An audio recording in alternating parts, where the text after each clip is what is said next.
श्रीनाथ कबीर निर्णय मंदिर में हर सोमवार के जैसे सत्संग होता है, आज भी सत्संग का आयोजन रखा गया, जिसमें नागराज अप्पा ने मुझे बुलाया, दयाशंकर जी ने भी मुझे बुलाया था। तो आप लोगों की सेवा में हम लोग यहाँ पर उपस्थित हैं। आप बड़े प्रेम भाव से यहाँ तक पधारे, अपने कुछ समय की कटौती करके आप लोग यहाँ पर आए, बहुत बहुत धन्यवाद है, साधुवाद है। मैं अपनी शुरुआत के पहले एक पद आपके सामने रखना चाहता हूँ, और ये पद हमको ये बताता है कि सत्संग क्या चीज है। और जो जीवन में सत्संग नहीं करता है, जिसके जीवन में कभी सत्संग नहीं हुआ है, उसका जीवन कितनी बुराइयों से भरता है, कितने दुर्गुण दुराचारों से उसका जीवन में आते हैं,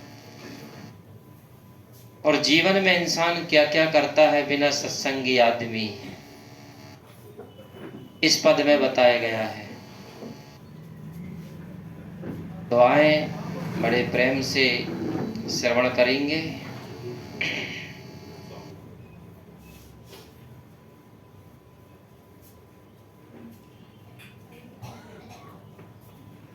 सतगुरु के सत्संग में सत्य सार है, सत्संग बिन दुर्गुण की भरमार है। सतगुरु के सत्संग में सत्य सार है, सत्संग बिन दुर्गुण की भरमार है। गुरु से विमुख जो रहते प्राणी हैं, कामी क्रोधी लोभी अभिमानी हैं। गुरु से विमुख जो रहते प्राणी हैं, कामी क्रोधी लोभी अभिमानी हैं। आपस में ही होती तकरार है, आपस में ही होती तकरार है। सत्संग बिन दुर्गुण की भरमार है। सतगुरु के सत्संग में सत्य सार है, सत्संग बिन दुर्गुण की भरमार है। बेड़ी तामा को चिलम चढ़ाते हैं, जय भोले शंकर की चिल्लाते हैं। बेड़ी तामा को चिलम चढ़ाते हैं,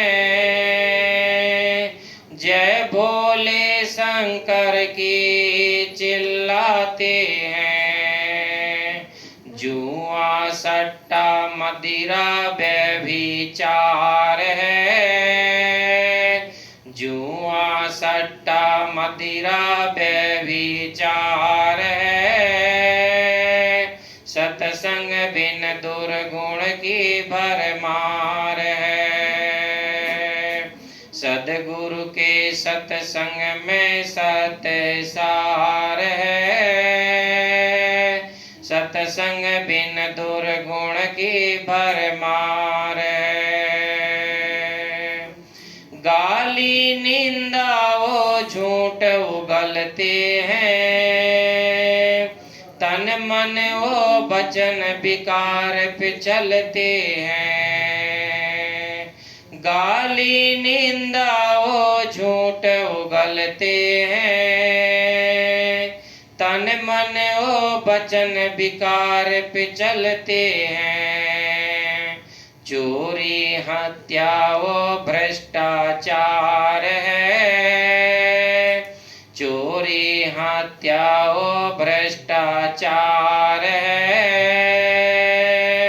सत्संग बिन दुर्गुण की भरमार है, सद्गुरु के सत्संग में सत्य सार है। सत्संग बिन दुर्गुण की भरमार है। सद्गुरु संतों से लगन लगा लेना, कर्मेंद्र जीवन सफल बना लेना। सद्गुरु संतों से लगन लगा लेना, कर्मेंद्र जीवन सफल बना लेना। नहीं तो नैया डूबी मजेदार है, नहीं तो नैया डूबी मजेदार है। सत्संग बिन दुर्गुण की भरमार है, सद्गुरु के सत्संग में सत्य सार है। सत्संग बिन दुर्गुण की भरमार है, सत्संग बिन दुर्गुण की भरमार है, सत्संग बिन दुर्गुण की भरमार है। बोलिए श्री सद्गुरुदेव की जय।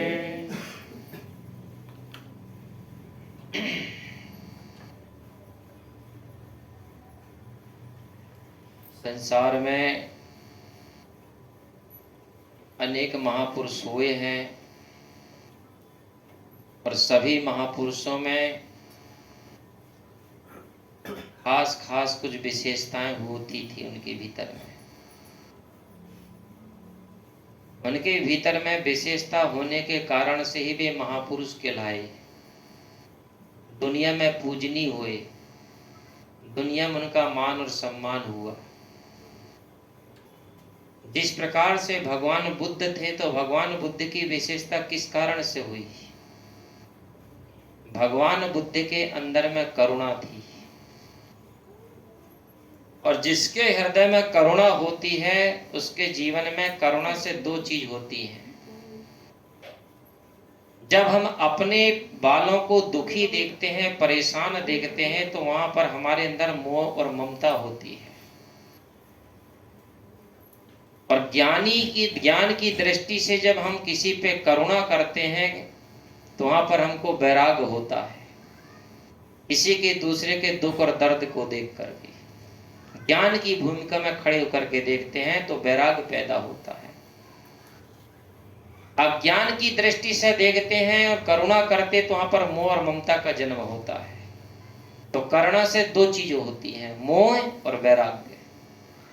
इसलिए भगवान बुद्ध के अंदर में करुणा थी, इसलिए वो महापुरुष कहलाए। जैन संप्रदाय के जो सबसे लास्ट 24 तीर्थंकर हुए हैं, जिनका नाम है भगवान महावीर, उनके अंदर क्या विशेषता थी? अहिंसा। इसलिए उन्होंने एक शब्द निकाला, अहिंसा परमो धर्म। अहिंसा ही परम धर्म है। और हम अहिंसा का क्या अर्थ लगाते हैं? किसी को मारना, किसी की हिंसा करना, हम उसको हिंसा मानते हैं। लेकिन सिर्फ इतने से ही अहिंसा नहीं है, अहिंसा का बहुत बड़ा अर्थ होता है। हम अगर अपने शब्दों से, अपनी वाणी से भी किसी को चोट पहुंचाते हैं तो भी हम हिंसा कर रहे हैं। मन से किसी के लिए गलत सोच रहे हैं, किसी का अहित सोच रहे हैं, किसी को दुख देने का सोच रहे हैं, तो भी हम अहिंसा कर रहे हैं। और शरीर से हम किसी को मार करके, किसी को तोड़ करके, किसी को कष्ट पहुंचा रहे हैं, तो भी अहिंसा है। इसलिए सदगुरु श्री कबीर साहब ने कहा था कि साधु भया तो क्या भया। तुम साधु बन गए, संत बन गए तो क्या हो गया इससे? बोले नहीं विचार, तुम साधु बनने के बाद भी, सज्जन बनने के बाद भी, सत्संगी बनने के बाद भी तुम अपनी वाणी से विचार करके नहीं बोलते हो। हते पराई आत्मा, जीभ बांधी तलवार। एक व्यक्ति हाथ में तलवार लेकर के किसी की गर्दन को काटता, हिंसा करता है, और हम लोग क्या कर रहे हैं? जीभ में तलवार बांध करके, जीभ रूपी तलवार से हम दूसरे को हिंसा कर रहे हैं। तो कबीर साहब जी कहते तुम साधु बन गए तो क्या फर्क पड़ गया? इसलिए सबसे बड़ी हमारी जीवन की साधना है अपनी वाणी का संयम। ये वाणी ऐसी चीज है, चाहे तो गैल चलते इंसान को भी अपना बना सकती है, और चाहे तो अपने वाले को भी पराया बना सकती है। ऐसी ये जीव की शक्ति है, ताकत है। इसलिए भगवान महावीर में अहिंसा थी, इसलिए उन्होंने अहिंसा धर्म का प्रचार किया। नानक जी में अहिंसा थी। नानक जी कौन थे? सिख धर्म के संस्थापक, जहां पर गुरुद्वारा बनाया जाता है। तो नानक जी के अंदर में प्रभु भक्ति थी। काम करते थे, धंधा करते थे, व्यापार करते थे, लेकिन 24 घंटा वो अपने जीवन में, अपने मन में प्रभु का सुमरण करते थे, गुरु का सुमरण करते थे। एक क्षण के लिए भी वो अपना प्रभु को बिसरते नहीं थे। ठीक है? तो नानक जी के अंदर में प्रभु भक्ति थी। और हमारे दक्षिण भारत के जो महापुरुष हुए शंकराचार्य जी, जिन्होंने 35 साल की अवस्था में 4 वेदों का अभ्यास करके चले गए। आज 35 साल का नौजवान लड़का हो चाहे लड़की हो, 35 साल के आज के नौजवानों को ना तो खाने का ढंग है, ना पीने का ढंग, और जीने की बात तो बहुत दूर की है।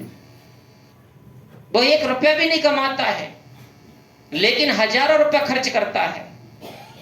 लेकिन वो महापुरुष 35 साल की अवस्था में 4 वेदों का टीका करके चले गए। तो उनके अंदर क्या थी? उनके अंदर थी विद्वता। विद्वान थे, महापुरुष थे। विद्वान और बुद्धिमान 2 शब्द हैं। विद्वान उसे कहते जो छोटी सी बात को बहुत बड़ा कर दे, और बुद्धिमान उसे कहते बहुत बड़ी बात को बहुत छोटे में कह दे। दोनों में अंतर समझना। समझ में आई बात? जिसको कहते गागर में सागर, थोड़ी सी गुंडी में कहते पूरा सागर को समा देना, उसको कहते बुद्धिमान। और विद्वान किसे कहते? थोड़ी सी बात को पकड़ेगा, थोड़ा सा टॉपिक को उठाएगा और विस्तारों बोलता रहेगा, घंटों से बोलता रहेगा, उसको कहते विद्वान। तो विद्वान बड़ा होता का बुद्धिमान? बुद्धिमान नहीं होता, बुद्धिमान बड़ा होता है। समझ में आई बात? ज्ञानियों की दृष्टि में बुद्धिमान बड़ा होता है, विद्वान नहीं। इसलिए शंकराचार्य जी के अंदर में विद्वता थी। समाज को कोई अच्छा है। और कबीर साहब जी का जो दृष्टिकोण था, कबीर साहब के अंदर विशेषता क्या थी? कबीर साहब जी थे विवेकवादी। इसलिए कबीर साहब ने जहां पर जैसा देखा वैसी बात को रखते गए, बोलते गए। और कबीर साहब ने ना तो किसी की शास्त्र की पढ़ करके बोला, ना किसी की सुन करके बोला, जो उन्होंने देखा तो बोला। इसलिए कबीर साहब ने साफ कहा, तू कहता कागज की लेखी और मैं कहता आंखन की देखी। संसार के जितने भी विद्वान हैं, जितने भी समाज के सुधारक हैं, वो जितने भी आज बात बोलते हैं, तो कागज में, वेदों में, शास्त्रों में, ग्रंथों में क्या लिखा है उसकी लिखी हुई बातों को सुनाते और बताते हैं। लेकिन कबीर साहब क्या बोल रहे हैं? मैं लिखी हुई बात को बात नहीं कर रहा हूं, मैं अपनी आंखों की देखी हुई बात करता हूं। जे कबीर साहब के अंदर में विशेषता थी। इसलिए कबीर साहब के अंदर में विवेक था। इसलिए विवेक की बातें, आंखों की देखी बातें का मतलब होता है अनुभव की बातें। इसीलिए आज कबीर साहब की बातें, जो भी कथाकार होता है, जो भी प्रवचनकार होता है, कबीर साहब की बात लिए बिना वो अपनी बात को पूरी करता ही नहीं है। कबीर साहब की बात के बिना बात बोलना ऐसा है जैसा बिना नमक का भोजन। भोजन में सब चीज डाल दो, मिर्च मसाला सब चीज डाल दो, लेकिन नमक ना डालो तो भोजन पूरा बेस्वाद हो जाता है। इसी प्रकार हम बहुत बातें कर ले, लेकिन कबीर साहब की बातें अगर नहीं बोलेंगे प्रवचन में, कथा में, तो वो कथा भी और वो प्रवचन भी बिना स्वाद का लगता है। ऐसा है कबीर साहब जी की वाणी, ऐसा है कबीर साहब जी का ज्ञान। तो ये अलग अलग महापुरुषों के अंदर में ये विशेषताएं थी। बोलो सद्गुरुदेव की जय। ಪ್ರಥಮವಾಗಿ ಅವರು ನಮ್ಮನ್ನು ಉದ್ದೇಶ ಹೇಳಿದ್ರು. ಈ ದಿನ ಬಹಳ ಸೌಭಾಗ್ಯದ ದಿವಸ. ಪ್ರತಿ ವಾರ ಸತ್ಸಂಗ ನಡೀತಾ ಇದೆ. ಈ ದಿನವು ಸತ್ಸಂಗವನ್ನು ಈ ನಾಗರಾಜಣ್ಣ ಅವರು, ದಯಾಶಂಕರ್ ಅವರು, ಅವರ ಕುಟುಂಬದವರು ಎಲ್ಲರೂ ಆಯೋಜಿಸಿದ್ದಾರೆ. ಈ ಒಂದು ಸತ್ಸಂಗಕ್ಕೆ ಎಲ್ಲರೂ ಉಪಸ್ಥಿತರಿದ್ದೀರಾ, ನಿಮಗೆಲ್ಲರಿಗೂ ಧನ್ಯವಾದಗಳು ಅಂತ ಹೇಳಿದ್ರು. ನಾನು ಮೊದಲು ಒಂದು ಭಜನೆ ಹೇಳ್ತೀನಿ. ಆ ಭಜನೆಯಲ್ಲಿ ಸತ್ಸಂಗ ಇಲ್ಲದವನ ಸತ್ಸಂಗ ಯಾರು ಮಾಡೋದಿಲ್ವೋ ಅವನ ಒಂದು ಸ್ಥಿತಿಗತಿಗಳು ಅದರಲ್ಲಿ ತಿಳಿಸುತ್ತೆ ಅಂತ.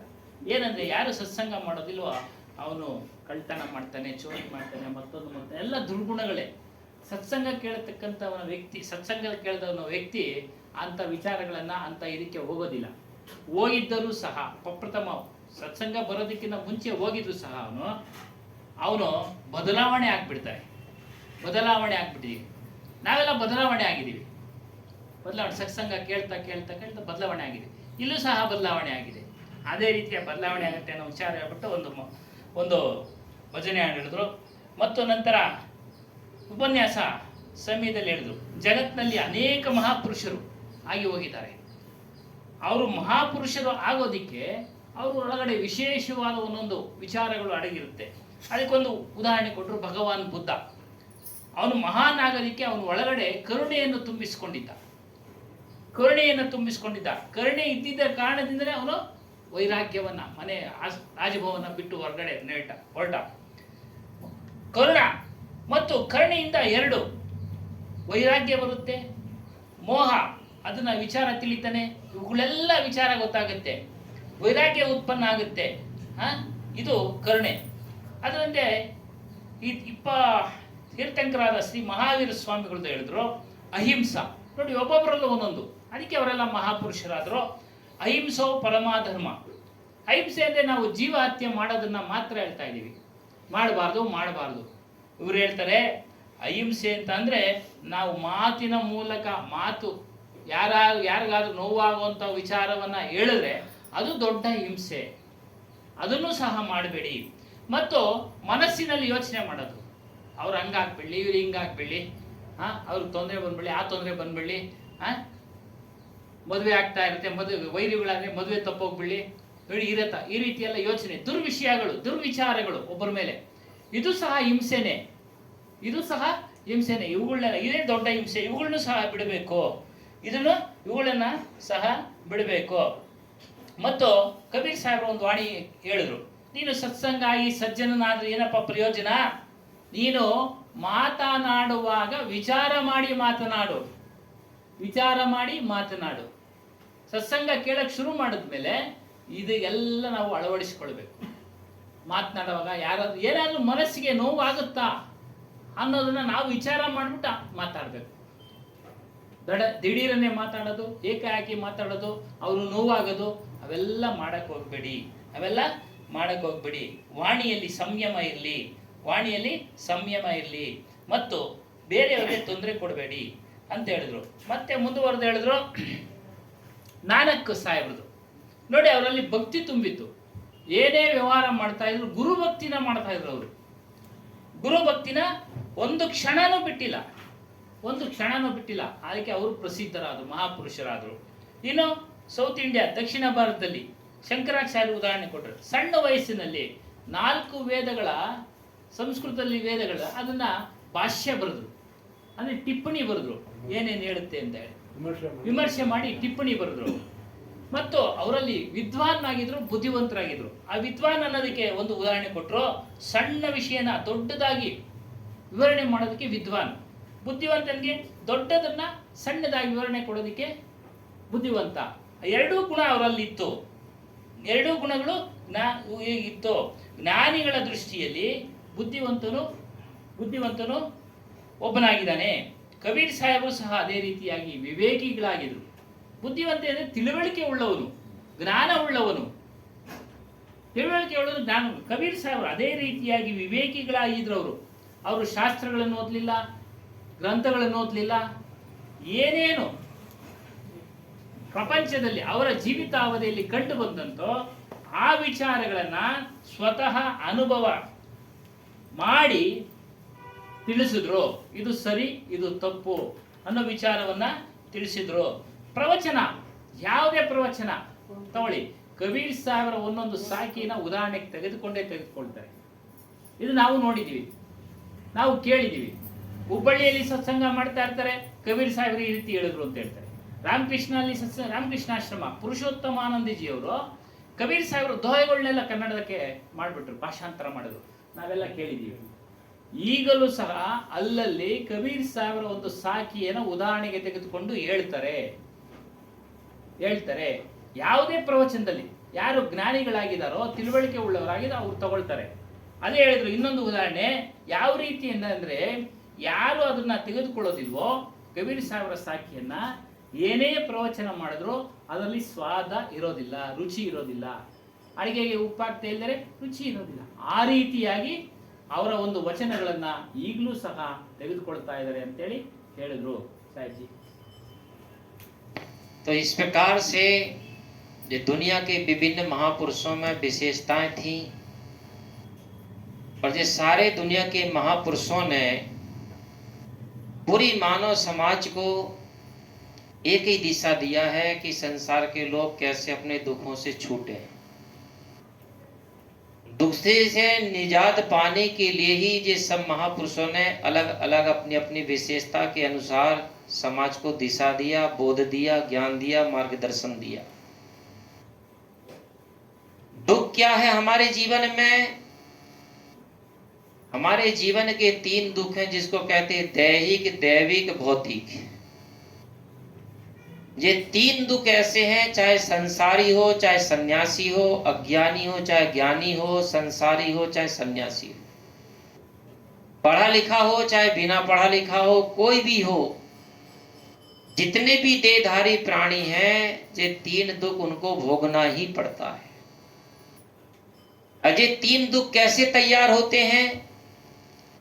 हमारे जो मानसिक पाप होते हैं उनसे दैहिक ताप बनते हैं। दैहिक कहते शरीर, ताप कहते रोग। जो इंसान के शरीर में कोई रोग आता है, पीड़ा आती है, कष्ट होता है, क्लेश होता है, तो ये हमारे मानसिक पापों के द्वारा होता है। मानसिक पाप से ही दैहिक ताप तैयार होता है, और उसी बीमारी के कारण से, उसी रोग से किसी किसी की शरीर भी छूट जाता है, मृत्यु भी हो जाती है। उसको कहते दैहिक ताप। दैविक ताप किसे कहते हैं? वचन के द्वारा किए हुए पापों से हमारे दैविक ताप बनते। दैविक ताप क्या है? जड़ तत्वों के द्वारा हमारी मृत्यु होना, या जड़ तत्वों के द्वारा हमें कष्ट होना। जैसे बिजली से कष्ट आ गया, अग्नि से कष्ट आ गया, पानी से आ गया, भूकंप से आ गया, मकान गिरने से आ गया, गाड़ी मोटर से आ गया। तो ये जड़ तत्वों के द्वारा जो हमें कष्ट होता है या हमारा शरीर छूटता है, ये ताप और ये रोग और ये भोग किससे बना है? हमारे वचन के पाप से बना है। और तीसरा है भौतिक ताप। भौतिक ताप किससे बनता है? हमारे शारीरिक पाप से। जब हम शरीर से पाप करते हैं, शरीर के पाप कौन कौन से? वचन के पाप कौन कौन से? मन के पाप कौन कौन से हैं? है मालूम? मन के पाप है क्रोध, ईर्ष्या, मान, छल। ये मन के पाप हैं, ये दिखने में नहीं आते हैं, लेकिन अपने भीतर अपने को पता होता है, और जब हम करते हैं तो सामने प्रकट होता है। ठीक है ना? वचन के कौन से पाप हैं? गाली, निंदा, झूठ, ये वचन के पाप हैं। तो मन के 4 पाप से दैहिक ताप बनेंगे, वचन के 3 पापों से दैविक ताप बनेंगे, और शरीर के 3 पाप है चोरी, हिंसा, व्यभिचार। इससे कौन से ताप बनेंगे? भौतिक ताप। भौतिक ताप क्या है? प्राणियों से प्राणियों के द्वारा मृत्यु होना। किसी सर्प ने काट लिया, किसी कीड़ा ने काट लिया, किसी जानवर ने काट लिया, या इंसान ने इंसान को छुरा भोंक दिया, या किसी इंसान ने इंसान को जहर दे दिया। तो जो जीते जी इंसान की मृत्यु होए, वो है हमारा भौतिक ताप। तो ये 3 ताप के द्वारा ही संसार के हर व्यक्ति की मृत्यु होती है। चौथा कोई कारण नहीं इंसान के मृत्यु का।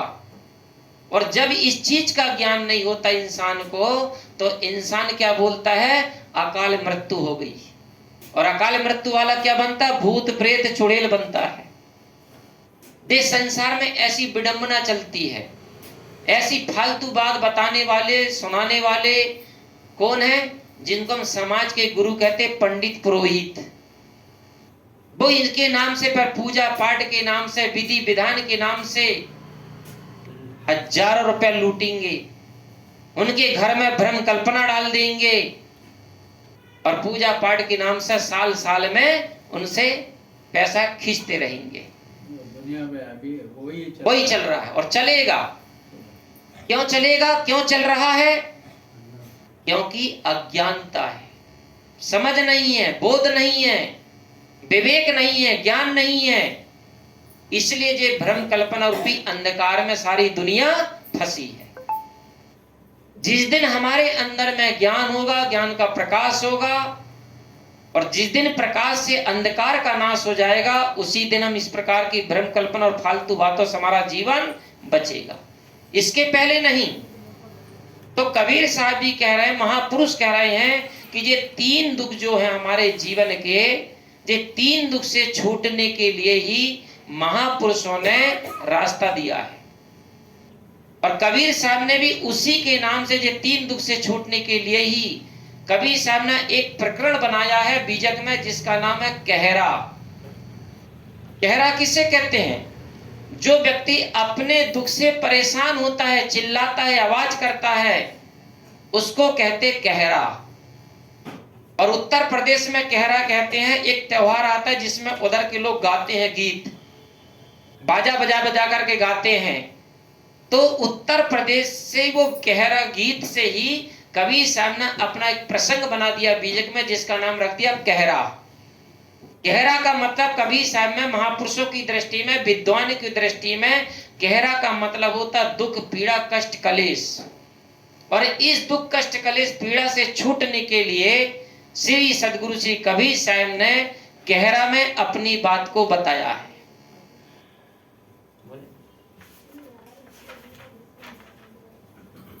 ಮತ್ತೆ ನಮಗೆ ಮುಂದುವರೆದು ಹೇಳಿದ್ರು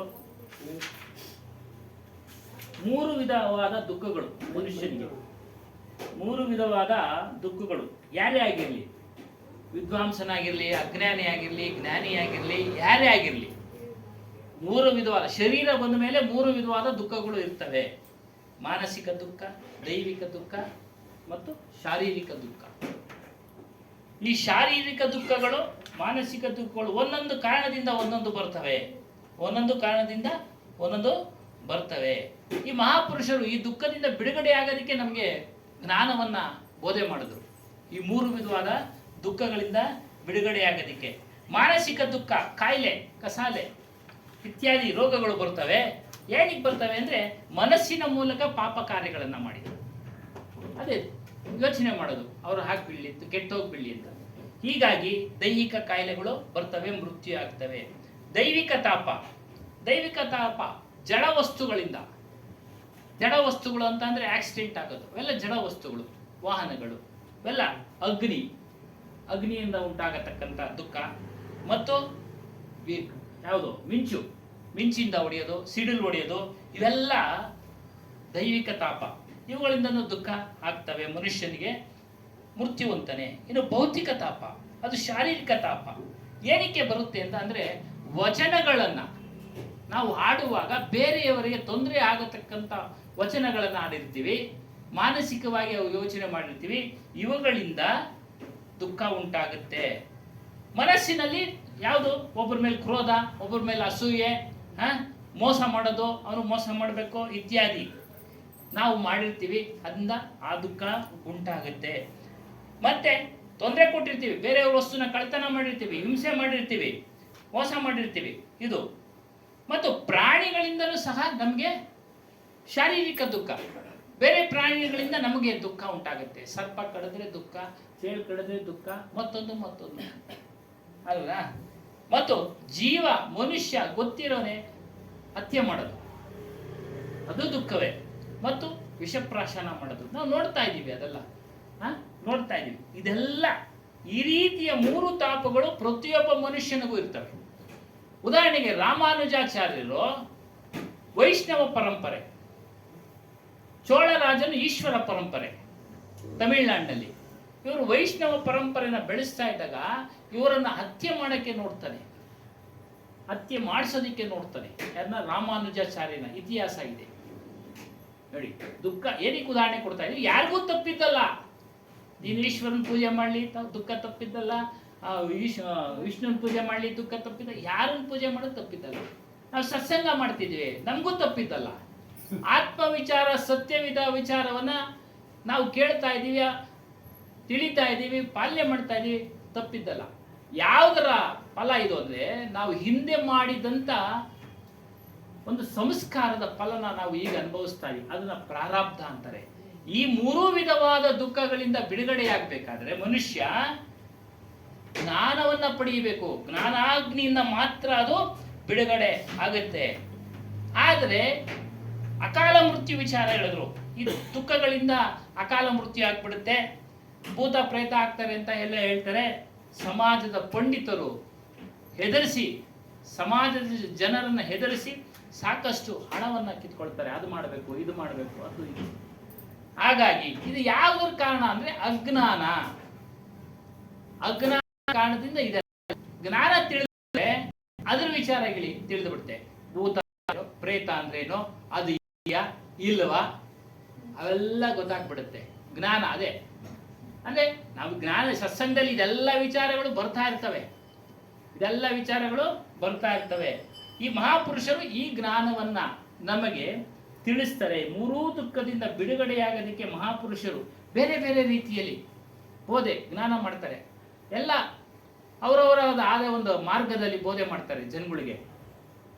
ಇದೇ ರೀತಿಯಾಗಿ ಕಬೀರ್ ಸಾಹೇಬರು ಕೆಹರಾ ಅಂದ್ರೆ ಉತ್ತರ ಪ್ರದೇಶದಲ್ಲಿ ಕೆಹರಾ ಅಂದ್ರೆ ಬೀದಿಯಲ್ಲಿ ಕುಣಿಯೋದು. ಈ ಕಾಮದಹನ ಬರ್ತಿತ್ತಲ್ಲ, ಆ ಸಮಯದಲ್ಲಿ ಬಣ್ಣಗಳು ಹಾಕೊಂಡು ಕುಣಿತಾರಲ್ಲ, ಅದಕ್ಕೆ ಹಬ್ಬ ಆಚರಿಸ್ತಾರೆ, ಕುಣಿಕೊಂಡು ಹಾಡು ಹೇಳ್ಕೊಂಡು, ಅದಕ್ಕೆ ಕೆಹರಾ. ಅದೇ ಒಂದು ಪ್ರಸಂಗ ಒಂದು ತೆಗೆದುಕೊಂಡು ಕಬೀರ್ ಸಾಹೇಬರು ಕೆಹರಾ ಅಂತ ಅಂದ್ರೆ ದುಃಖದಿಂದ ಬಿಡುಗಡೆಯಾಗತಕ್ಕಂಥ ವಿಚಾರವನ್ನ ತಿಳಿಸಿದ್ರು. ಆ ಒಂದು ಟಾಪಿಕ್ ತಗೊಂಡು ಆ ಕೆಹರಾ ಅನ್ನು ತೆಗೆದುಕೊಂಡು ಅದರಲ್ಲಿ ಸಾಕಷ್ಟು ವಿಚಾರಗಳನ್ನು ಹೇಳಿದ್ದಾರೆ ಅಂತ ಹೇಳಿದ್ದಾರೆ. ಹಾಗೆ ಬಿಡ. सदगुरु श्री कबीर साहेब गहरा में परखा रहे हैं कि मत मानिक सुनु मानिक हृदय बंद निवारा हूँ। कबीर साहब कहते मानिक कहते हे मन, हम संसार में जो काम करते हैं, व्यवहार करते हैं, एक समझदार व्यक्ति, बुद्धिमान व्यक्ति अपने विवेक से कोई निर्णय लेकर के काम करता है। दूसरा इंसान अपने मन की मान करके काम करता है। और जब तक हम अपने मन से मान करके कोई काम करेंगे तो वो काम हमेशा अपना गलत होता है, निर्णय गलत होता है। इसलिए कबीर साहब जी कहते हे जीव, तू अगर दुख से छूटना चाहता है, कष्ट कले से तू बचना चाहता है, तो अपनी मन की मत मान, मत सुन। हमने मन से मान लिया, मन से दूसरे के देख लिया, सुन लिया, हम वैसा करने लगे। जैसा हमारे मन में विचार आया वैसा खा लिया, जैसे मन में विचार आया पी लिया, जैसा मन में आया वहां चला गया, जैसे मन में आया वैसा कर लिया। तो हमने वहां पर विवेक नहीं किया, हमें मन से बता दिया कि देवी है, देवता है, भगवान है, करता है, धरता है, ईश्वर है, शक्ति है, भूत है, प्रेत है, चुड़ैल है, जंतर है, मंतर है। हमने इन चीजों को कभी देखा, कभी विवेक किया, विचार किया नहीं किया। हमने सिर्फ अपने मन से मानी हुई कल्पना को मान लिया, किससे? देख करके, सुन करके, मान करके। और ऐसे मन से मानी हुई जो बातें होती हैं या मन से माना हुआ जो निर्णय होता है वो हमेशा अपने जीवन के लिए दुखदाई और घातक होता है। इसलिए कबीर साहब जी कहते कि हे मन, तू जो हमको बतला रहा हम तेरी नहीं मानेंगे। कबीर साहब जी कहते हे जीव, मत सुनो मानिक, मत सुनो मानिक। तुम अपने मन की बिल्कुल मत सुनो, क्योंकि मन हमेशा जो भी निर्णय करवाएगा वो हमेशा गलत ही करवाएगा, और विवेक से जो भी हम काम करेंगे वो हमेशा निर्णय सही होगा। और मन हमेशा अपने को फंसाने का काम करेगा, मन हमेशा उलझाने का काम करेगा, मन हमेशा अपने को लटकाने का काम करेगा, और विवेक हमेशा अपने को साफ साफ दुखों से निकालने का काम करेगा। कहीं अटकाने और भटकाने का काम विवेक नहीं करता है। इसलिए कबीर साहब जी कहते कि हम जितने भी गलत काम करते हैं, जितनी हमसे गलती और भूल होती हैं, वो हमारे मन से मान करके किए हुए कर्मों का ही परिणाम गलत है।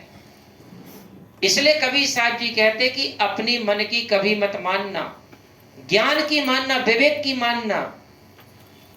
मन कैसे हमको लटकाता है, कैसे दुविधा में डालता है। एग्जाम्पल के लिए समझ लो, जैसे किसी लड़का को शादी करना है। एक मुल्ला नसरुद्दीन का दोस्त था और उसकी उम्र कम से कम 35 साल हो चुकी थी। एक दिन वो मित्र अपने मुल्ला नसरुद्दीन के घर गया और मुल्ला नसरुद्दीन के घर पहुंचने के बाद मुल्ला नसरुद्दीन ने कहा, मेरे मित्र अब तो कर लो शादी, तुम्हारी उम्र 35 साल हो रही है, कब शादी करोगे? तो मुल्ला नसरुद्दीन का मित्र बोलता कि मैं शादी करना तो चाहता हूं, लेकिन आज तक मुझे कोई लड़की नहीं मिली। मुल्ला नसरुद्दीन ने कहा, तुम्हारी जिंदगी के 35 साल निकल गए, क्या तुम्हें आज तक कोई लड़की नहीं मिली? तुम आखिर चाहते कैसी लड़की हो?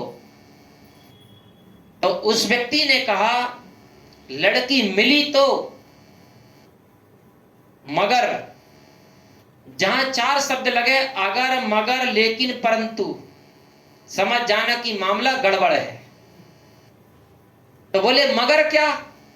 बोले एक लड़की रूप की सुंदर है लेकिन धन से गरीब है, एक लड़की रूप की कुरूप है लेकिन धन से धनवान है। अब मैं दुविधा में पड़ा हूं कि शादी करूं तो करूं किससे? क्या आपकी जिंदगी में अगर ऐसा माहौल, ऐसी परिस्थिति सामने आती तो क्या आप लोग नहीं फंसते हो? अब फंसाव किस कारण से हो रहा है, किस झंझट के कारण से हो रहा है? यहां कौन काम कर रहा है? यहां हमारा मन काम कर रहा है। क्यों? तो मुल्ला नसरुद्दीन ने कहा कि मैं यही दुविधा में पड़ा कि शादी किससे करूं। तो मुल्ला ने कहा कि एक काम करो, शादी तुम धनवान से कर लो और प्रेम तुम रूप वाली से रखो। अब मन ने उसको और दुविधा में फंसा दिया। अगर हम रूप वाली से भी शादी कर लेंगे, कितने दिन आखिर उस धन का सुख भोग पाएंगे? सुबह शाम उठते ही, सोते समय ही आखिर तुमको कुरूप का दर्शन ही करना पड़ेगा। तो मन कहता है एक दिन कि अच्छा होता कि रूप वाली से शादी कर लेता, तो कम से कम सुबह शाम जो कुरूप का दर्शन तो नहीं करना पड़ता।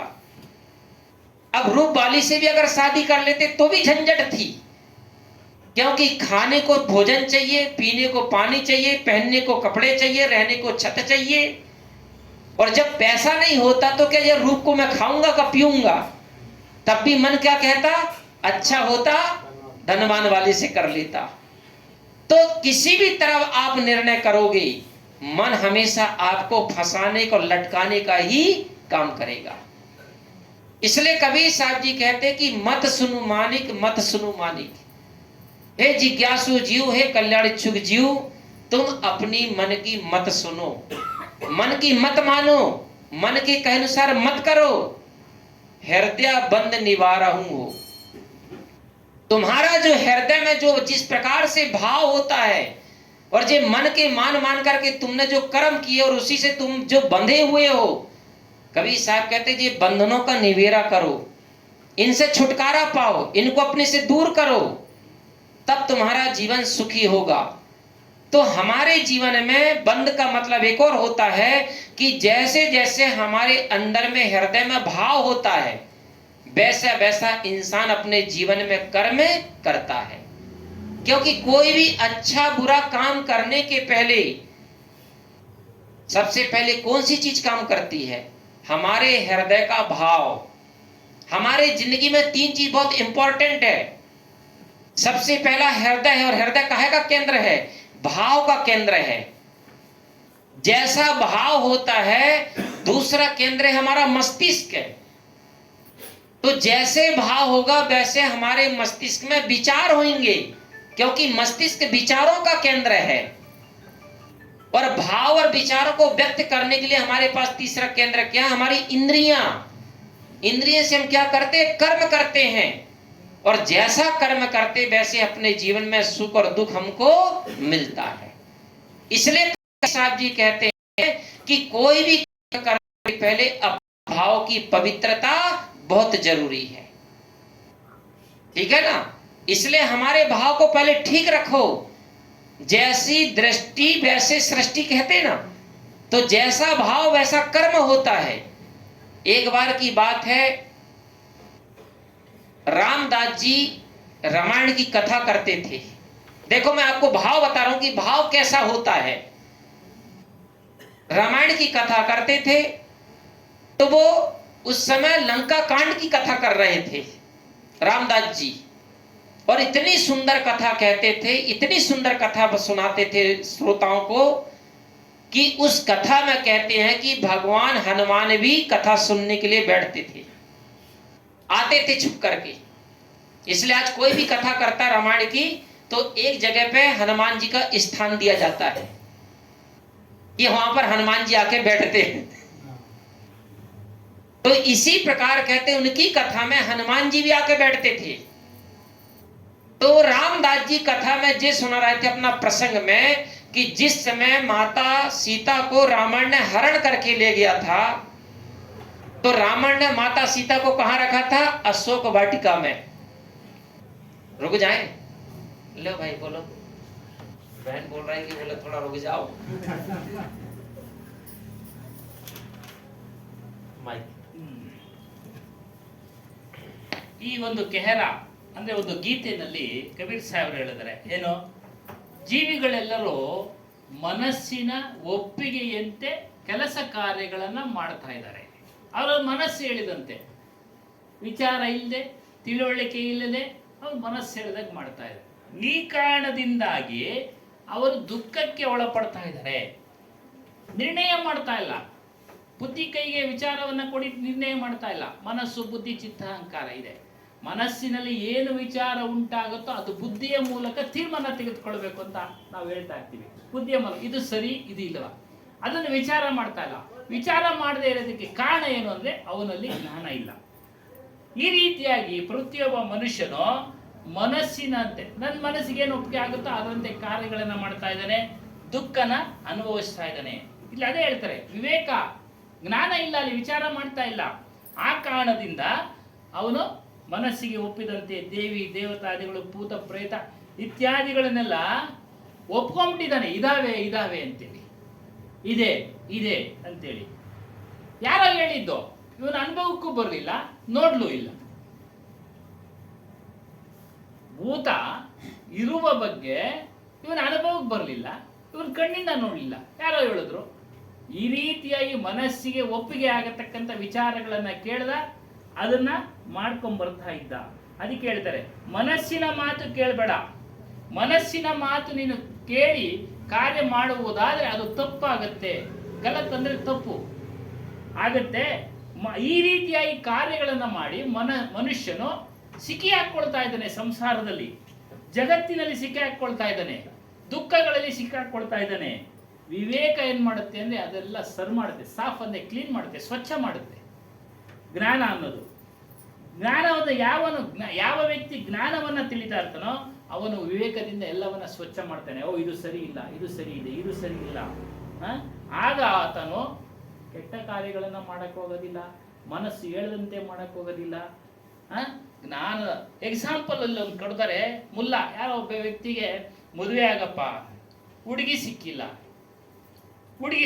ನಿನ್ಗೆ ಎಂತ ಯಾವ ತರ ಹುಡುಗಿ ಬೇಕೋ? ಅವನು ಹೇಳ್ತಾನೆ, ರೂಪ ಇರೋ ಹುಡುಗಿನ ನೋಡಿದ್ರೆ ಹಣ ಇಲ್ಲ, ಕುರೂಪಿ ಇದ್ದಾಳೆ ಹುಡುಗಿ, ಅವಳ ಹತ್ರ ಸಾಕಷ್ಟು ಹಣ ಇದೆ. ದನದ ಕಡೆ ಗಮನ ಕೊಟ್ಟು ನಾನು ಕುರೂಪಿ ಹುಡುಗಿಯ ಮದುವೆ ಆದ್ರೆ ಪ್ರತಿದಿನ ನೋಡ್ಬೇಕಲ್ವಾ, ಮನೆಗೆ ಬಂದ್ಬಿಡ್ತಾಳೆ ಹೆಂಡತಿ. ಆವಾಗ ಮನಸ್ಸು ಇದಾಗುತ್ತೆ. ಹೋದ್ರಲ್ಲಿ ಆಗ ದನ ಏನು ಕೆಲಸ ಮಾಡಲ್ಲ, ಎಷ್ಟು ದಿನ? ಕೆಲವು ದಿನ ಅಷ್ಟೇ. ರೂಪ ಇರತಕ್ಕಂಥ ಹೆಂಡತಿನ ಮದುವೆ ಆದ್ರೆ ಪೈಸೆ ಇರಲ್ಲ, ಕಷ್ಟ.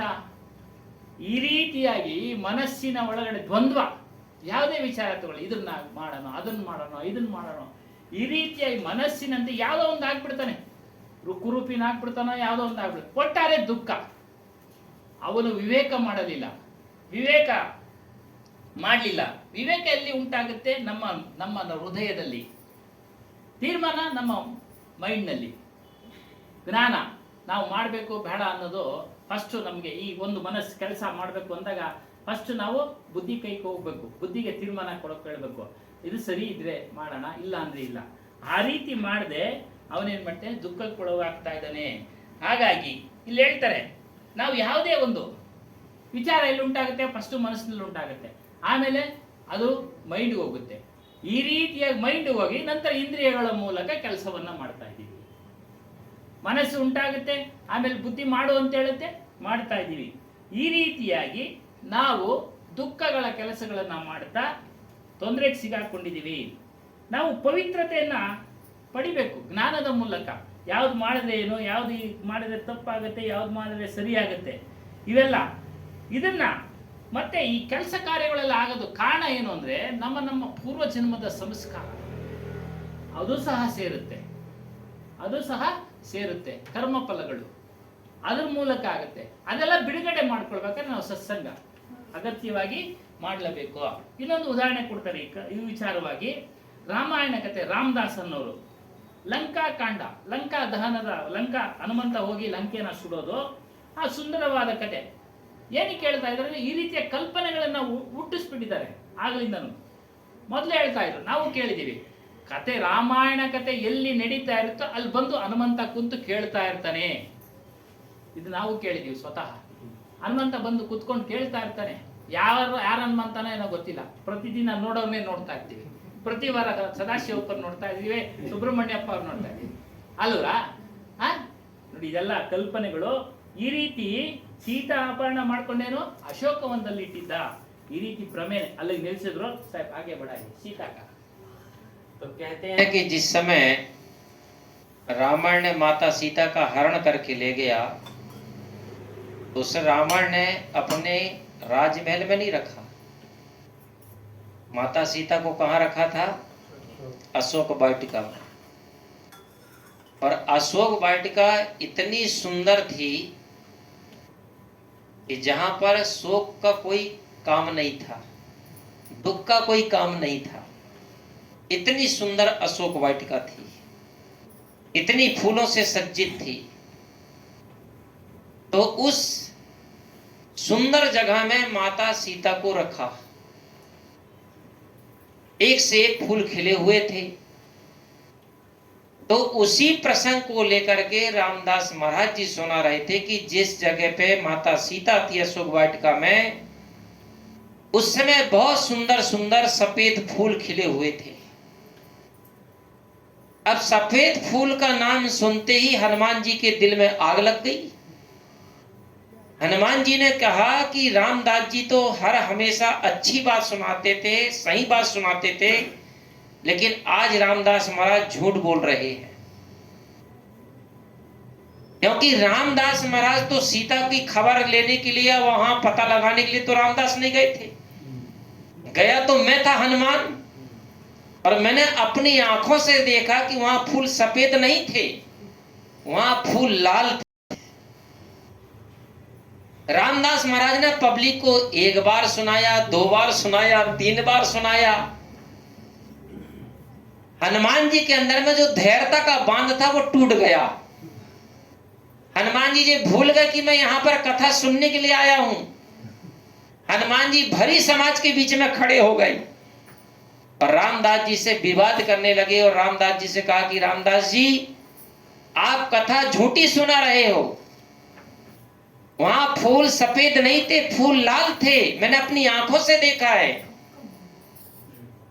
रामदास जी कहते कि हनुमान, भले ही तुमने अपनी आंखों से देखा होगा, लेकिन मैं निश्चय से कह रहा हूं कि फूल वहां पर सफेद थे। बाद इतना बवाल बढ़ गया, इतना झगड़ा बढ़ गया कि वो झगड़ा शांत होने का नाम ना ले, कथा वहीं रुक गई। अब इसका समाधान कैसे किया जाए? चलो माता सीता के पास, क्योंकि प्रत्यक्ष तो वही बताएंगी जो वहां पर रह रही थी। गए दोनों, रामदास महाराज और हनुमान जी, माता सीता के पास में। माता सीता जी बैठी हुई थी। माता सीता से प्रश्न पूछा कि बोले माते, ये बताओ कि जहां पर तुम अशोक वाटिका में थी, उस समय वहां पर फूल सफेद थे या लाल थे? माता सीता ने हनुमान की बात सुनकर के उत्तर नहीं दिया।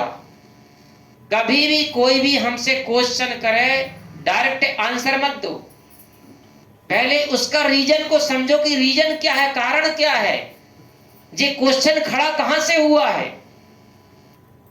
तो हनुमान जी से माता सीता ने पूछा कि हनुमान, तुम्हें ये क्वेश्चन आंसर जानने की क्या जरूरत पड़ गई?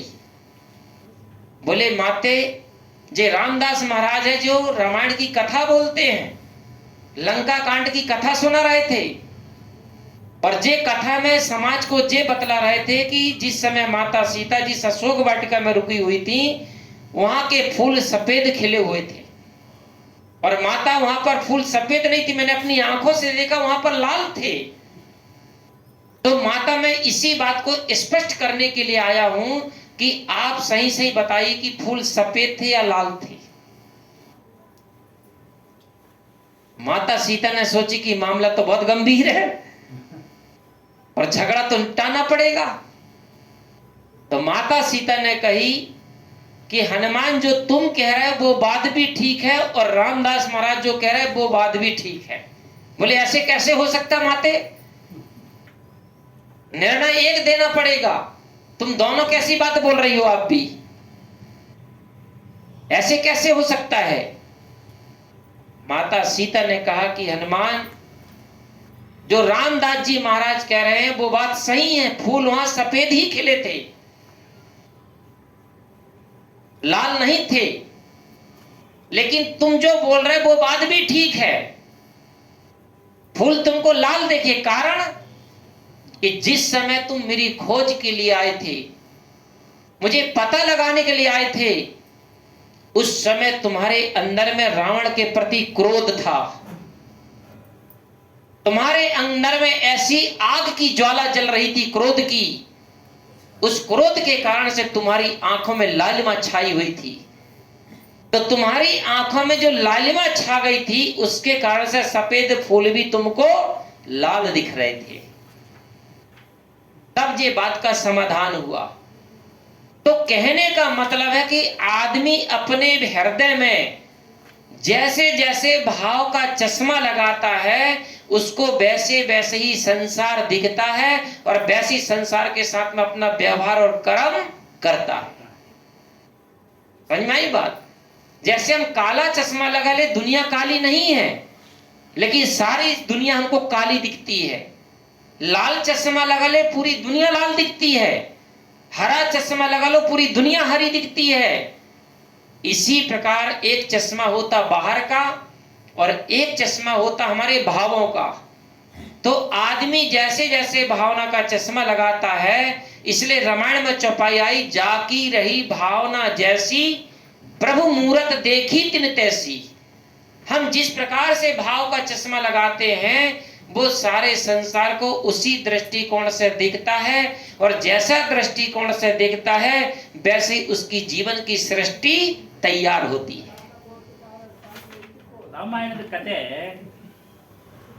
ರಾಮಾಯಣದ ಕತೆ ಮುಂದುವರೆದು ಹೇಳಿದ್ರು, ಅಲ್ಲಿ ನಿಲ್ಲಿಸಿದ್ರು. ಅಶೋಕವನದಲ್ಲಿ ಸೀತೆ ಇದ್ದು, ಈ ರಾಮದಾಸರು ಏನು ಮಾಡಿದ್ರು, ಕತೆ ಹೇಳುವಾಗ ಅಲ್ಲಿನ ಹೂವುಗಳು ಬಿಳಿಯಾಗಿ ಇತ್ತು, ಬಿಳಿ ಹೂಗಳಿದ್ವು. ಈ ಹನುಮಂತ ಕುಂತಿದ್ನಲ್ಲ, ಇವನಿಗೆ ಅಲ್ಲಿ ಇದ್ದಿದ್ದು ಕೆಂಪು ಹೂವು ಅಲ್ವಲ್ಲ, ಇವರು ಬಿಳಿ ಹೂವು ಅಂತ ಹೇಳ್ತಾ ಇದ್ದಾರೆ ಅಂತ ಎದ್ದೇಳಿ ಕೇಳ್ತಾರೆ ಆ ಕತೆ ಹೇಳೋರ್ನ. ನಾನು ನೋಡಿದ್ದು ಕೆಂಪು ಹೂವು, ಅಲ್ಲಿ ಬಿಳಿ ಹೂವು ಇರಲಿಲ್ಲ.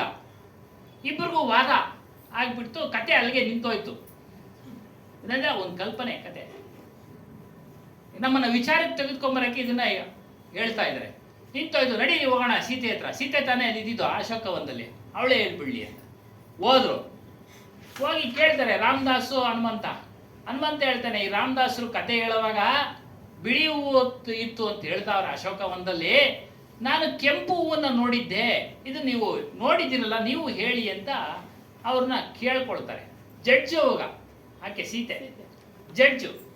ಅವಳು ಹೇಳ್ತಾಳೆ, ಇಬ್ರು ಹೇಳಿದ್ದು ಸರಿಗಿದೆ ಅಂತ. ಹನುಮಂತ ಕೇಳ್ತಾನೆ, ಹೇಗೆ ಸರಿ?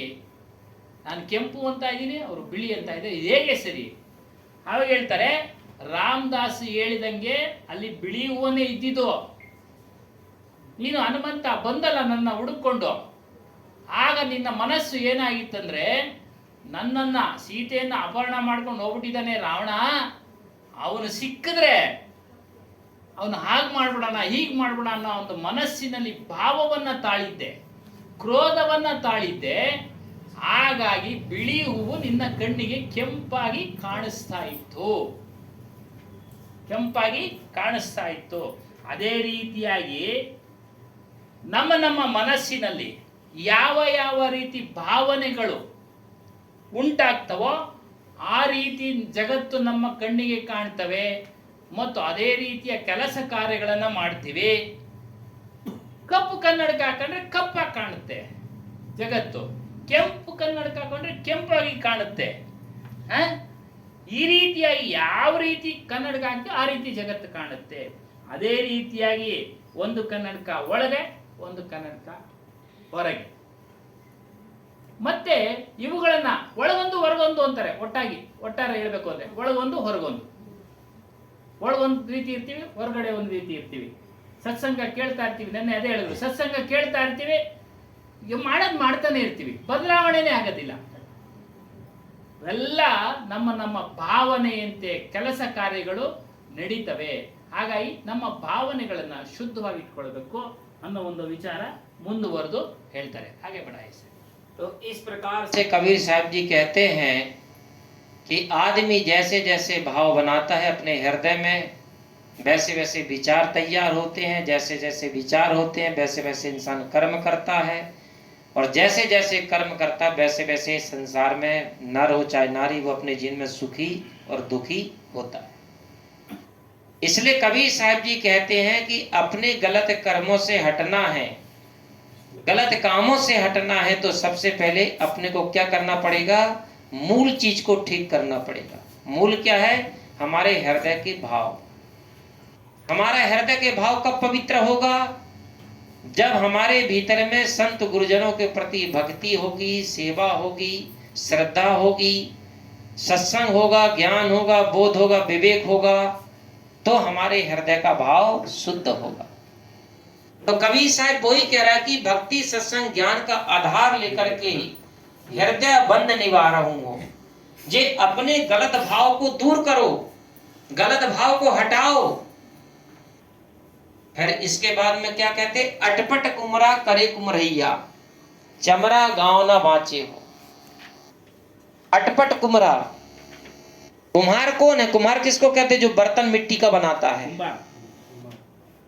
तो जे हमारा मन कुम्हार है, और जे कैसा काम करता? अटपट काम करता है। कोई समस्या आई तो अटक गए, और जब समाधान नहीं निकले तो पलट गए। तुरंत पलटता है आदमी, अपने बातों से पलटता है, अपने व्यवहार से पलटता है, जहां जहां हमारी स्वार्थ की पूर्ति नहीं होती, कामना की पूर्ति नहीं होती है, या हमारी समस्या का समाधान नहीं निकलता है, तो आदमी पलटता नहीं पलटता है। अपनी जबान पलट लेता है, देखने का दृष्टिकोण बदल जाता है, व्यवहार बदल जाता है, तुरंत इंसान पलट जाता है।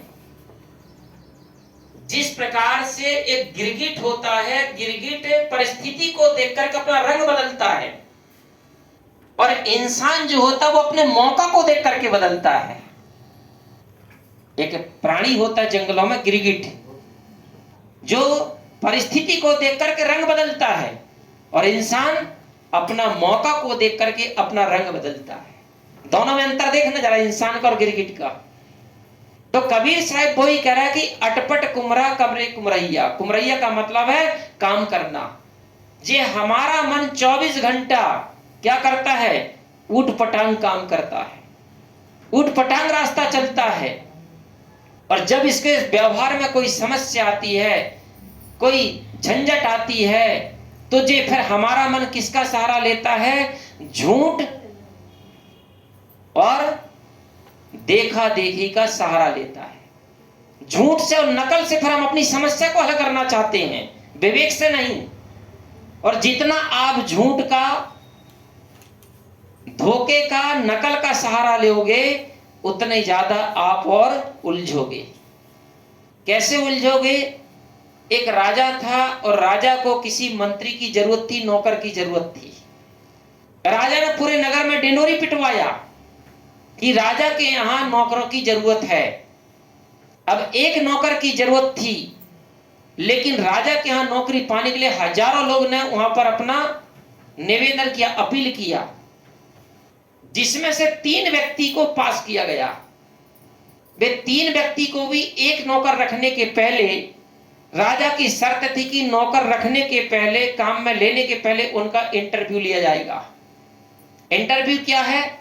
हमारा दिमाग का परीक्षण। क्योंकि वहां पढ़ी पढ़ाई बात काम नहीं आती है, सीखी सिखाई बात काम नहीं आती है। इंटरव्यू में कुछ भी उठपटांग प्रश्न पूछा जा सकता है, और उस समय किसका कैसा दिल और दिमाग है, वहां पर अपना दिमाग का परीक्षण होता है इंटरव्यू में। ठीक है? तो जब इंटरव्यू रखा गया तो राजा ने सबसे पहले एक व्यक्ति को बुलाया, तीनों व्यक्ति सामने खड़े थे। तो एक व्यक्ति को जब सामने बुलाए गए तो राजा ने क्वेश्चन किया कि ये बताओ, तुम्हारी दाढ़ी में और मेरी दाढ़ी में आग लग जाए तो पहले किसकी बुझाओगे? राजा का क्वेश्चन तो क्वेश्चन। तो उस व्यक्ति ने झूठ का सहारा लिया, चालबाजी का सहारा लिया, और उस व्यक्ति ने राजा से कहा, बोले राजन, सबसे पहले मैं आपकी बुझाऊंगा। राजा ने कहा, ये सिद्धांत है जीवन का कि जीवन में जब आदमी के जीवन में समस्याएं आती है तो सबसे पहले आदमी समस्या अपनी सुलझाता है, दूसरे की नहीं। जैसे अभी हम इस कमरे में सोए हैं, अपने दिल से चाहने वाली अपने साइड में पत्नी सोई है, अपने से पैदा किए हुए अपने बेटा बेटी सोए हैं, और हम भी सोए हैं, और घोर नींद लगी है, और राज्य में अचानक पूरे घर के आसपास में आग लग जाए, और तुम्हारी अचानक से नींद खुल जाए, और इतनी भीषण आग लग चुकी है, अगर 1 मिनट भी तुम लेट करोगे तो तुम भी जल के मर जाओगे। तो उस समय आप तुम दिल में हाथ रख के बचाओ, क्या तुम पत्नी को जगाओगे, बचाओगे, का बेटा बेटी को जगाओगे, बचाओगे, का अपने आप को बचाने के सोचोगे? अपने आप को बचा हैं? पत्नी जाए भाड़ में, बच्चे जाए भाड़ में, उस समय आदमी सबसे पहले अपने आप की सोचता, दूसरे की जो न्याय रहता है। ठीक? क्योंकि आदमी को मालूम है पत्नी दूसरी ले आएंगे तो उससे पैदा कर लेंगे, शरीर बचा रहेगा तो। इसलिए सबसे पहले आदमी अपनी सोचता है। तो राजा ने कहा कि जिस शुरू से भी झूठ बोल रहा है, नौकर बनने के पहले झूठ बोल रहा है, इसलिए राजा ने उसको फेल कर दिया। दूसरा व्यक्ति सुन लिया ये बात को, दूसरा व्यक्ति को बुलाया गया। राजा ने उसके सामने भी वही क्वेश्चन किया कि तुम्हारी दाढ़ी में आग लग जाए, मेरी दाढ़ी में आग लग जाए, पहले किसकी बुझाओगे? तो राजा से क्वेश्चन सुनकर के दूसरा व्यक्ति ने कहा कि राजन, अभी उस व्यक्ति ने कहा था कि सरकार पहले आपकी बुझाऊंगा, तो आपने उसको फेल कर दिया। तो उसने नकल का काम किया, तो उसने तुरंत पलट के मारा बाजी। उसने क्या कहा, सरकार पहले मैं अपनी बुझाऊंगा। उसने सोचा पास हो जाऊंगा मैं। तो राजा ने कहा कि जब तू अपनी बुझाएगा तो तुझे नौकर रखने का मेरा मतलब क्या रहा? फिर नौकर किसके लिए? नौकर रखा जाता अपनी रक्षा के लिए, सेवा के लिए। और जब तू मेरी सेवा ही नहीं करेगा, मेरी रक्षा नहीं करेगा, तू अपनी बुझाएगा तो मैं जल के मरूंगा का, फिर नौकर रखने का मतलब क्या? इसलिए तू भी फैल रहा है। ठीक है, एक व्यक्ति ने झूठ का सहारा लिया, एक व्यक्ति ने नकल का सहारा लिया, लेकिन तीसरा जो व्यक्ति था वो बुद्धिमान था, विवेकी था, ज्ञानी था, समझदार था। और जहां पर ज्ञान, विवेक, समझदारी होती है वहां हर समस्या का समाधान होता है। और नकल और झूठ का जितना सहारा लेंगे उतने अपने जिंदगी में फेल होंगे और पीछे चले जाएंगे, हटा दिए जाओगे। तीसरा व्यक्ति को भी राजा ने जब उसको बुलाया सामने और बुला करके वही क्वेश्चन किया गया। देखिए तीनों व्यक्ति थे, क्वेश्चन तीनों के लिए एक ही था, लेकिन तीसरा व्यक्ति को जब बुलाया गया तो उससे भी वही क्वेश्चन किया कि ये बताओ तुम्हारी डाढ़ी में मेरी डाढ़ी में आग लग जाएगी तो किसकी बुझाओगे? उस व्यक्ति ने कहा राजन आप चिंता ना करें, भगवान ने मुझे दो हाथ दिए हैं, सरकार एक हाथ से मैं आपकी बुझाऊंगा, एक हाथ से मैं मेरी बुझाऊंगा, तुम्हारी भी जान की रक्षा हो जाएगी और मेरी भी मैं अपनी जान की रक्षा कर लूंगा। राजा ने कहा कि जे व्यक्ति बुद्धिमान है, राजा ने उसको पास करके अपना नौकर बना लिया।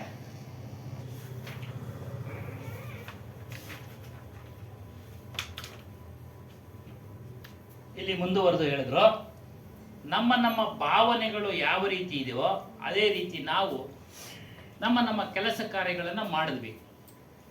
ಆ ಒಂದು ಸಂಸ್ಕಾರದ ಫಲದ ಅನುಗುಣವಾಗಿ ಕೆಲವರಿಗೆ ಸ್ತ್ರೀ ದೇಹ, ಕೆಲವರಿಗೆ ಪುರುಷ ದೇಹ, ಸಂಸ್ಕಾರದ ಫಲ ಅಂದರೆ ಕರ್ಮಗಳ ಫಲ ಈ ರೀತಿಯಾಗಿ ಬಂದಿದೆ.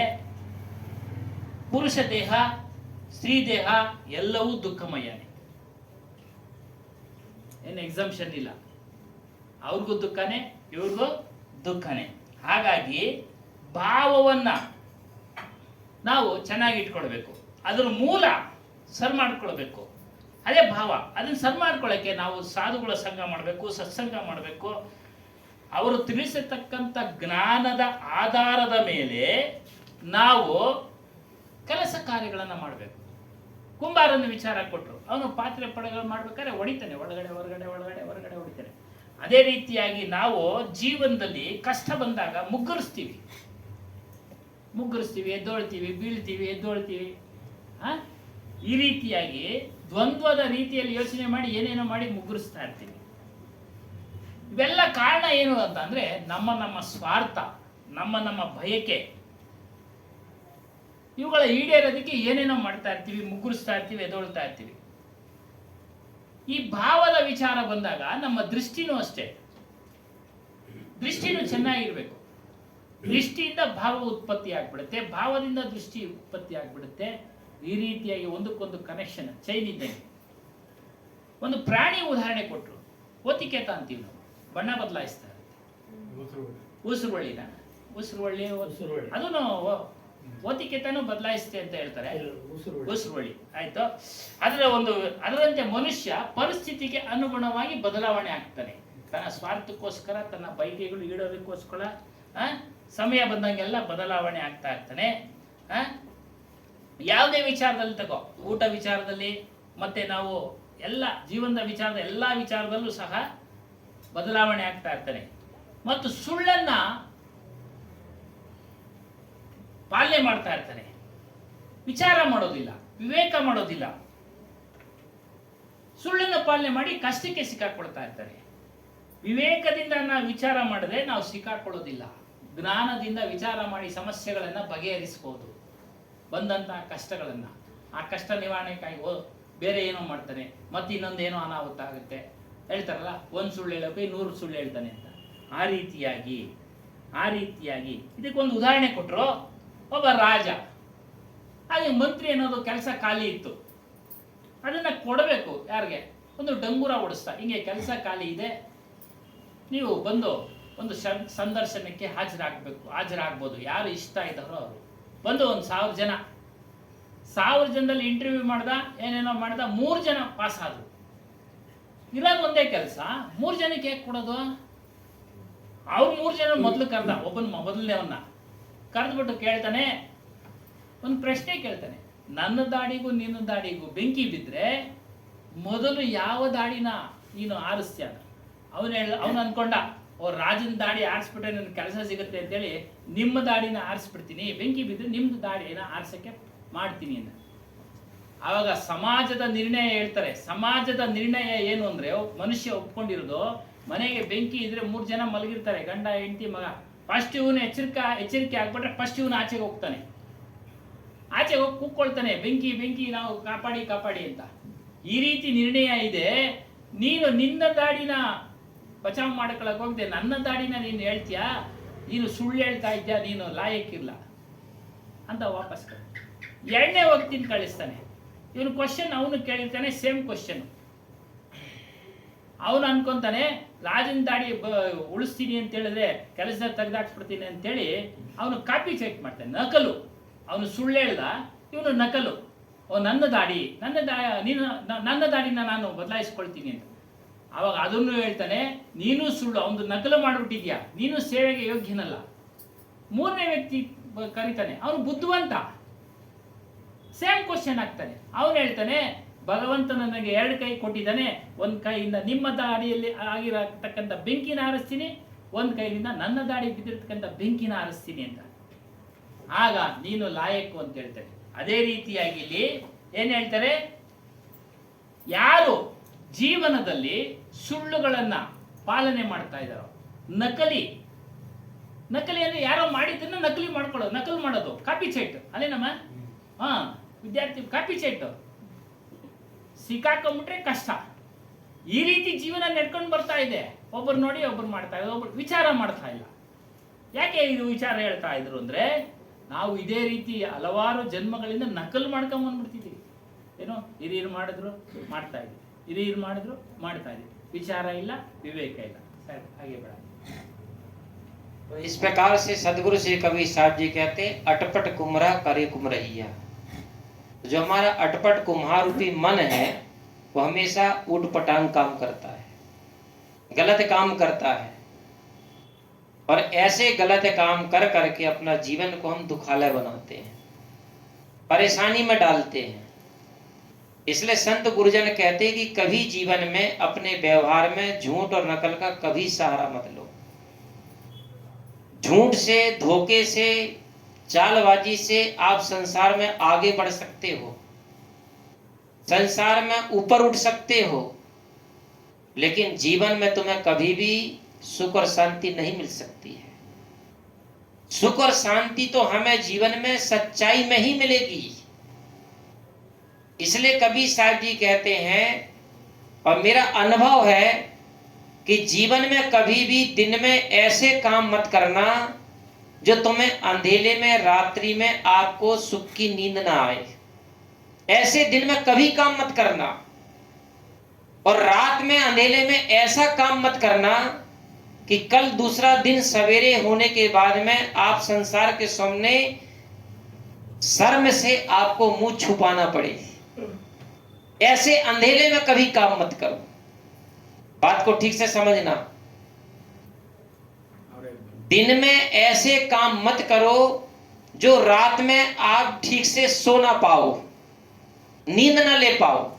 ऐसे दिन में काम मत करना।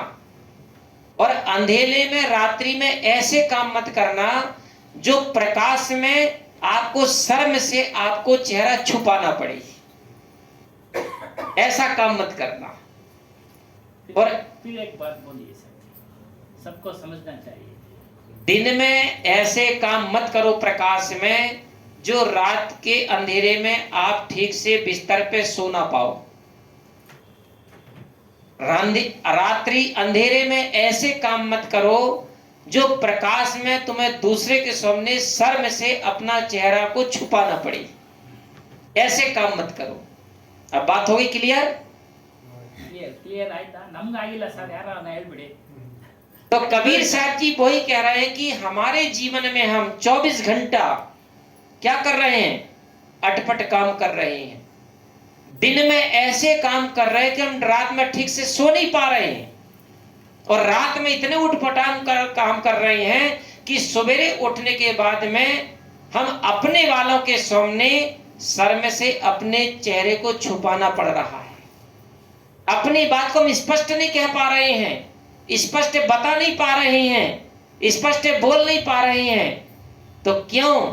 क्योंकि आपका जो कुम्हार रूपी मन है वो हमेशा आपसे उठपटांग काम करवा रहा है। चमरा गांव ना बाँचे हो। चमरा क्या है? चमरा कहते चमार, भंगी, सफाई करने वाला। तो चमार कौन है? मेहतर कौन है? जो चमड़ा रूपी जो शरीर है, चाम से मड़ा हुआ है। कबीर साहब जी कहते जी चाम से मड़ा हुआ चमार रूपी गांव रूपी शरीर आपका बचने वाला नहीं है। एक दिन तो छूटेगा, एक न एक दिन तो मिटेगा, एक न एक दिन तो खत्म होएगा। इसलिए कबीर साहब जी कहते हैं इस शरीर रूपी चाम का शरीर के छूटने से, अर्थी उठने से पहले इस शरीर का अर्थ समझ लेना। अर्थी उठने के पहले जीवन का अर्थ समझ लो, और जिस दिन जीवन का अर्थ समझ लोगे उस दिन अपने जीवन से सुंदर कर्म करोगे, सुंदर रास्ते चलोगे, सुंदर व्यवहार करोगे। इसलिए कबीर साहब जी कहते अटपट कुमरा करे कुमरैया, चमरा गांव ना बाँचे हो। तुम लाख कोशिश कर लो, शरीर किसी का ना बचा है, ना कभी किसी का रहा है और ना कभी रहेगा। कोई फूल ना बाग में ऐसा खिला, खिल करके जिसे ना मुरझाना पड़ा। मेरे दोस्त ये दुनिया नश्वर है, जिसे आना पड़ा उसे जाना पड़ा। ಮತ್ತೆ ಇಲ್ಲಿ ಮುಂದುವರೆದು ಹೇಳಿದ್ರು, ಪುಣ್ಯ ವ್ಯಕ್ತಿ ದುಃಖ ಆಗತಕ್ಕಂತ ಬರತಕ್ಕಂತ ಕೆಲಸಗಳನ್ನ ಮಾಡ್ತಾ ಇದ್ದೀವಿ, ಅದು ತಪ್ಪು ಕೆಲಸಗಳು. ಅದು ಮತ್ತೆ ಅದ್ಯಾವುದು ಅಂದ್ರೆ ಸುಳ್ಳನ್ನ ಅನುಸರಣೆ ಮಾಡೋದು, ನಕಲನ್ನ ಮಾಡೋದು, ಇವೆಲ್ಲ ದುಃಖ ಕೊಡತಕ್ಕಂತ ಕಾರ್ಯಗಳು. ಇವೆಲ್ಲ ಮಾಡೋದ್ರಿಂದ ಜೀವನದಲ್ಲಿ ಸುಖ ಶಾಂತಿ ಸಿಗೋದಿಲ್ಲ, ಸಿಗ್ತಾ ಇಲ್ಲ, ಸಿಕ್ಕಿಲ್ಲ, ಸಿಗೋದಿಲ್ಲ, ಸಿಗ್ತಾ ಇಲ್ಲ, ಸಿಕ್ಕಿಲ್ಲ. ನಮ್ಮ ಅನುಭವದ ಪ್ರಕಾರ ಸಿಕ್ಕಿಲ್ಲ, ಸುಖ ಶಾಂತಿ ಸಿಕ್ಕಿಲ್ಲ. ಯಾಕೆ? ಅದು ನಕಲು ಮಾಡ್ತಾ ಇದ್ದೀವಿ ನಾವು, ಸಿಕ್ಕಿಲ್ಲ. ಮತ್ತೊಂದು ಮೇಲೆ ಆಸೆ, ಮತ್ತೊಂದು ಇದಕ್ಕೆ ಇಲ್ಲಿ ಇದನ್ನ ಪೂಜೆ ಮಾಡಿದ್ವಪ್ಪ, ಇಲ್ಲೇನು ನಮಗೆ ಸುಖ ಸಿಕ್ಲಿಲ್ಲ, ನಾವು ಕೇಳಿದಾಗ್ಲಿಲ್ಲ, ನಮ್ಮ ಬೈಕೆ ಈಡೇರಿಲ್ಲ, ತಗೋ ಇನ್ನೊಂದಿಡಿ.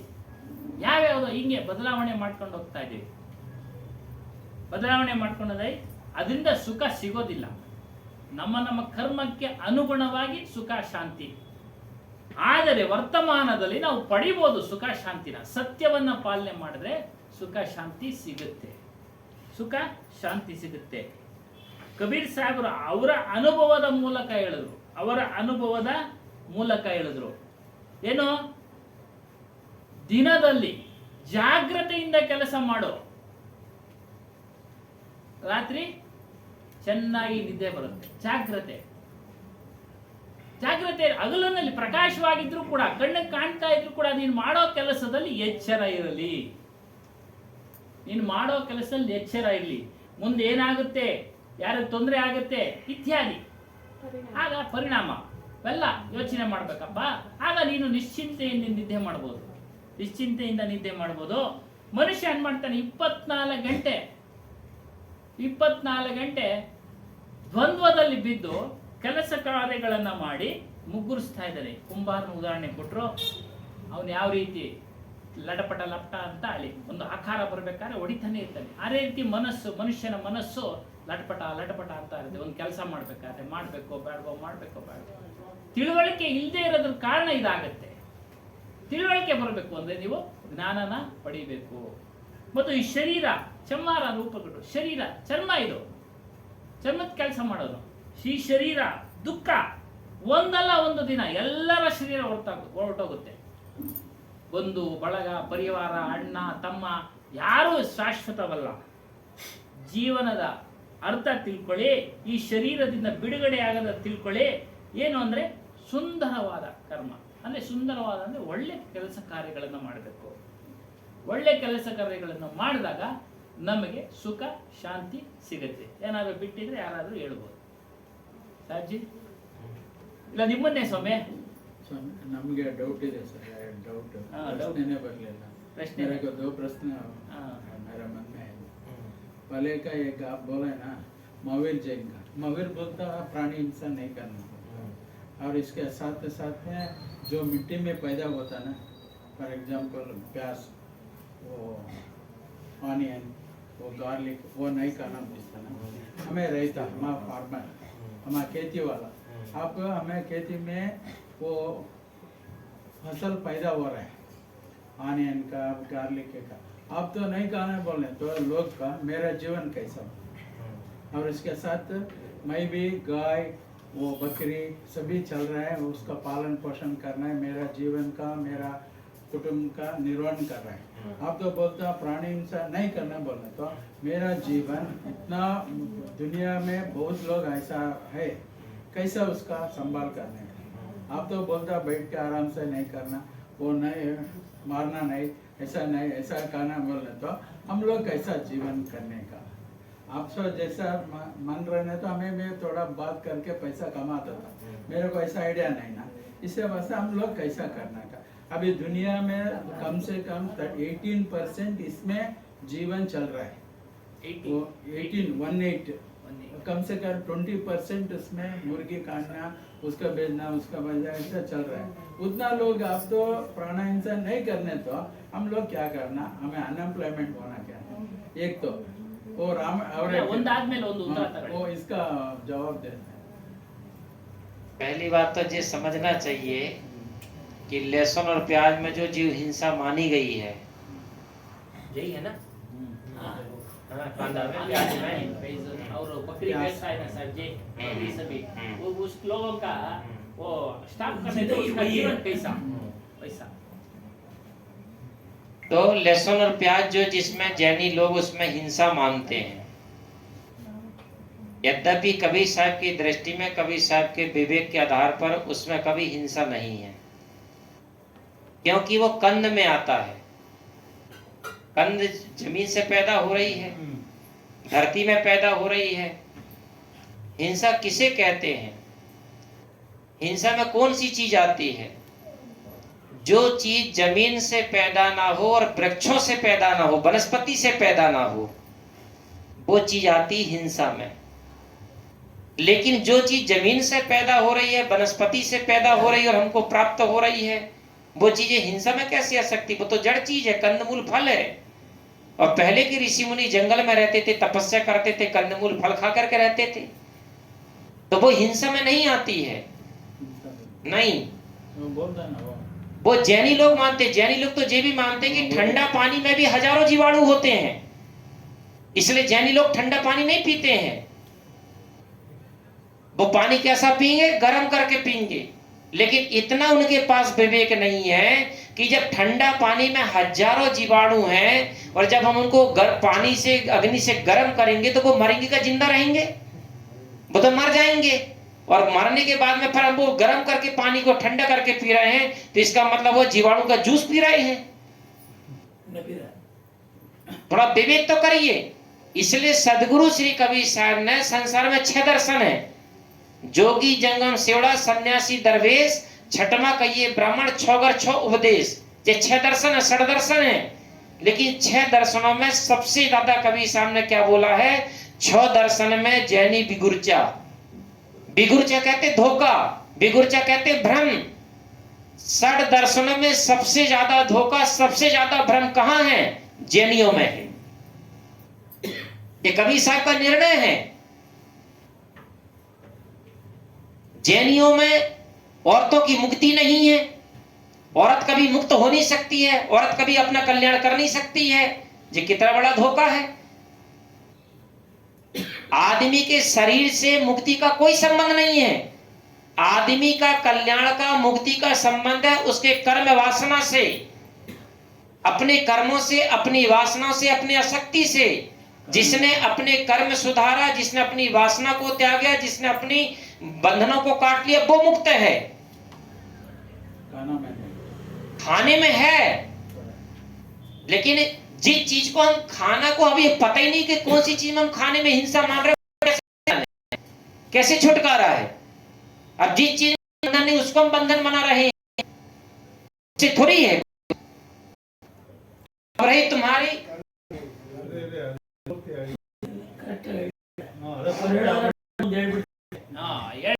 ಸದಾಶಿವಪ್ಪನವರು ಅವ್ರು ಹೇಳೋದಕ್ಕೆ ನಾನು ಒಂದು ಹೇಳ್ಬಿಡ್ತೀನಿ. ಅವ್ರು ಹೇಳೋದಕ್ಕೆ जीने ಹೇಳ್ತಾರೆ, मन में क्या बोलते हैं, जिन लोग लिव लेट लिव, उन्हें क्या बोलने का, जियो और जीने, उन्हें करने का है जियो और मरो, उन्हें करने का टॉपिक। अब बोलने का जैसा पानी में जो भी वो भी चला जाता है उसमें उसका। लेकिन कभी भी पानी में जीवाणु नहीं होते हैं। जीवाणु पानी में होते तत्वाणु, ना कि जीवाणु होते हैं। लोग तो दूध में भी जीवाणु मानते हैं, दही में जीवाणु मानते हैं। महात्मा लोगों से मीडिया वाले आए, साइंटिस्ट लोग आए और उन्होंने महात्मा से क्वेश्चन किया। उन्होंने कहा, महात्मा जी आप कहते हैं कि दूध में जीवाणु नहीं होते हैं, दही में जीवाणु नहीं होते, हम कहते हैं कि दूध में और दही में जीवाणु होते, चलो लाइब्रेरी में। संत महात्मा को लाइब्रेरी ले जाया गया और दूरबीन के द्वारा, यंत्रों के द्वारा सामने दूध रख के दही रख के दिखाया गया, तो उसमें बहुत मोटे मोटे ऐसे ऐसे कीटाणु टाइप के चल रहे थे। और महात्मा लोगों से कहा देखो जी जीवाणु है का नहीं है। महात्मा लोगों ने क्या बोला, जीवाणु नहीं है। और आप लोग भी कहोगे कि जीवाणु होते हैं, लेकिन महात्मा लोग कहते हैं, कबीर साहब का सिद्धांत कहता है वो जीवाणु नहीं है। क्यों? क्योंकि वो तत्वाणु है, तत्वों के अणु हैं। जहां तत्वाणु होता उनका बहाव एक तरफ होता है, और जहां पर जीवाणु होता वहां पर क्रियाएं होती हैं, वो अपने मन की इच्छा के अनुसार किसी भी दिशा में चलेंगे, और तत्वाणु एक दिशा में चलेंगे। जब महात्मा लोगों ने ये निर्णय दिया तो मीडिया वाले भी नतमस्तक होकर कहा कि महाराज अब मान गए तुम्हारी बात कि दूध में और दही में तत्वाणु होते हैं, ना कि जीवाणु होते हैं, उसमें भी हिंसा नहीं है। समझ में आई बात? तो जिसमें जो चलते हुए हमको दिखते परमाणु वो तत्वाणु है, ना कि जीवाणु है, इसलिए उसमें हिंसा नहीं है। अब रही दूसरी बात, भाई का क्वेश्चन शिवपाल जी का। उन्होंने कहा था कि बकरी मुर्गी पालना हमारा परिवार को चलाना है, धन कमाना है। और उन्होंने एक बात और बोला कि आपके जैसे मैं बोलना चाहता, बोलना जान लेता तो मैं भी कमा लेता। उन्होंने एक बात ये बोला है, ध्यान रखना, संत जो होते कभी भी व्यापार के लिए और पैसा कमाने के लिए कभी नहीं बोलता है। पैसा कमाने के लिए वो कथा करता है, वो प्रवचन करता है जो कथा करने के पहले अपनी फीस रखता है। लेकिन कबीर पंथ में कभी कोई ऐसा संत महात्मा है जो अपने प्रवचन करने के पहले, सत्संग सुनाने के पहले उन्होंने कभी कहा हुआ कि मैं इतना पैसा लूंगा तब आपके यहां कार्यक्रम करूंगा? बोलिए। लेकिन रामायण का कथाकार, भागवत गीता का कथाकार के लेकर के आओगे तो वो पहले क्या करेगा? कथा बाद में करेगा। जैसे डॉक्टर इलाज बाद में करता, फीस पहले लेता है, बोर्ड लगा को रहता है, ठीक है, कि 500 रुपया फीस, 1000 रुपया फीस, वो वहां पर कमाई का धंधा है। इसी प्रकार एक कथाकार भी अगर अपने जीवन में अपने ज्ञान की कथा को बेच रहा है तो वो कथा नहीं है, वहां पर व्यापार है। लेकिन जो संत होते दुनिया में वो व्यापार नहीं करते हैं। संत सर पे इसलिए बोलते हैं, संतों के अंदर में करुणा होती, दया होती है, और उनके सानिध्य में संत महात्माओं का ऐसा दृष्टिकोण होता है, सर्वे भवन्तु सुखिनः सर्वे सन्तु निरामया। संतों का वो दृष्टिकोण होता है। संत सोचते कि जैसा मैंने अपने जीवन को सुखालय बनाया है, दुखों से मुक्त किया है, इसी प्रकार मैं दूसरे को ज्ञान दे करके, बोध दे करके, शिक्षा दे करके दुखी जीवों को दुख से छुड़ा करके मुक्त करूं। इसलिए संत अपनी बात को सुनाते हैं, इसलिए संत अपना प्रचार प्रसार करते हैं, ना कि पैसा के लिए करते हैं। ಈಗ ಈಗ ಶ್ರೀ ಸದಾಶಿವಪ್ಪನವರು ಒಂದು ಕ್ವಶನ್ ಹಾಕ್ಬಿಟ್ರು ಸ್ವಾಮೀಜಿಯವರಿಗೆ, ಏನು ಭೂಮಿನಲ್ಲಿ ಬೆಳೆಯತಕ್ಕಂಥ ಈರುಳ್ಳಿ ಅದನ್ನೆಲ್ಲ ಅವರು ತಿನ್ನೋದಿಲ್ಲ. ಈರುಳ್ಳಿ ಬೆಳೆಯೋ ರೈತ ಏನಾಗಬೇಕು? ಏನಾಗಬೇಕು? ಅದಕ್ಕೆ ಇವರು ಉತ್ತರ ಕೊಟ್ಟರು, ಭೂಮಿಯಲ್ಲಿ ಬೆಳೆಯತಕ್ಕಂಥ ಸಸ್ಯಾಹಾರಗಳನ್ನ ಸೇವನೆ ಮಾಡಬಹುದು ಅಂತೇಳಿ ಕಬೀರ್ ಸಾಹೇಬರು ನಿರ್ಣಯ ಮಾಡಿದ್ದಾರೆ. ಅದು ಕರೆಕ್ಟ್. ನಾನು ಒಂದು ಬಾರಿ ಹೇಳಿದ್ದೆ ವಿಚಾರದಲ್ಲಿ, ರೈತ ಫಲ ಹೂಳುವಾಗ ಅನೇಕ ಕ್ರಿಮಿಕೀಟಗಳು ಸಾಯ್ತವೆ. ಮಜಬೂರು, ಏನು ಮಾಡೋಕ್ಕಾಗಲ್ಲ, ಅಸಹಾಯಕ. ಆದರೆ ಭೂಮಿಯಿಂದ ಬೆಳೆದಂತ ಪದಾರ್ಥಗಳನ್ನ ಸೇವನೆ ಮಾಡಬಹುದು. ಅದು ಕರ್ಮದ ಫಲ. ಅಲ್ಲಿ ಕರ್ಮ ಇಲ್ಲ, ಬರೋದಿಲ್ಲ. ಅವನೇನು ತನ್ನ ಉದ್ದೇಶಕ್ಕೆ ಏನೋ ಸಸ್ಯಾಹಾರ ಬೆಳೆಯೋದಿಕ್ಕೆ ಸಾಧ್ಯವಾಗಿ ಅವನು ಉಳುಮೆ ಕೆಲಸ ಮಾಡ್ತಾ ಇದ್ದಾನೆ. ಅದೇ ರೀತಿಯಲ್ಲಿ ಭೂಮಿಯಲ್ಲಿ ಉತ್ಪತ್ತಿಯಾದಂಥ ವನಸ್ಪತಿಗಳು ಅಂತ ಅದರ ಸೇವನೆ ಮಾಡಿದ್ರೆ ಏನು ತೊಂದರೆ ಇಲ್ಲ. ಇನ್ನು ಉದಾಹರಣೆ ಕೊಟ್ಟರು ಜೈನ ಮುನಿಗಳು. ಅವ್ರನ್ನೆಲ್ಲ ಏನಕ್ಕೆ ನಿರಾಕರಣೆ ಮಾಡಿದ್ರು ಕಬೀರ್ ಸಾಹೇಬರು ಅಂದ್ರೆ, ತಣ್ಣನೆ ನೀರಿನಲ್ಲಿ ಕ್ರಿಮಿಕೀಟಗಳು ಇರ್ತವೆ, ಅದರಿಂದ ಕುಡಿಯೋದಿಲ್ಲ. ಅದನ್ನ ಕಾಯಿಸಿದ್ರೆ ಏನಾಗುತ್ತೆ? ಆ ಕ್ರಿಮಿಕೀಟಗಳು ಸತ್ತೋಗ್ತವೆ. ಹಿಂಸೆ ಆಯ್ತಲ್ಲ, ಪ್ರಾಣಿ ಹಿಂಸೆ ಆಯ್ತು. ಹಾಲು ಮತ್ತು ಮೊಸರಿನಲ್ಲಿ ಕ್ರಿಮಿಗಳು ಇರ್ತವೆ, ತತ್ವಾಣುಗಳು ಅವರು ಅಂತ ಹೇಳಿದ್ರು. ಜೀವಾಣುಗಳಲ್ಲ, ತತ್ವಾಣುಗಳು ಅವೆಲ್ಲ. ಅವಕ್ಕೆ ಸಂಬಂಧಪಟ್ಟದ್ದು ಇದ್ದೇ ಇರ್ತವೆ, ಮೊಸರಿನಲ್ಲಿ ಇರ್ತವೆ. ನಾವು ಕೂಡ ವಿಜ್ಞಾನದಲ್ಲಿ ಕೇಳಿದೀವಿ, ಸಣ್ಣ ಸಣ್ಣ ಕ್ರಿಮಿಗಳು ಇರ್ತವೆ. ಅದು ಎಲ್ಲೂ ಹೋಗೋದಿಲ್ಲ. ಅದು ನಮ್ಮ ಆರೋಗ್ಯವನ್ನ ಅಭಿವೃದ್ಧಿ ಮಾಡತಕ್ಕಂಥ ವಸ್ತುಗಳು. ಹಾಲು ಮೊಸರು ಇದು ಹೇಳ್ಬೋದಲ್ಲ, ನೀವು ಹೇಳಿದ್ರಲ್ಲ ಬಕ್ರಿ ಇವೆಲ್ಲ, ಅದು ಆರೋಗ್ಯವನ್ನ ಅಭಿವೃದ್ಧಿ ಮಾಡತಕ್ಕಂಥದ್ದು ಇಲ್ಲ. ಮೊನ್ನೆ ಸಹ ಒಂದು ವಾಟ್ಸಪ್ ಸಂದೇಶ ಬಂತು, ಹೆಚ್ಚಿನ ಬಲವುಳ್ಳದು ಆಹಾರ ಯಾವುದು ಅಂದ್ರೆ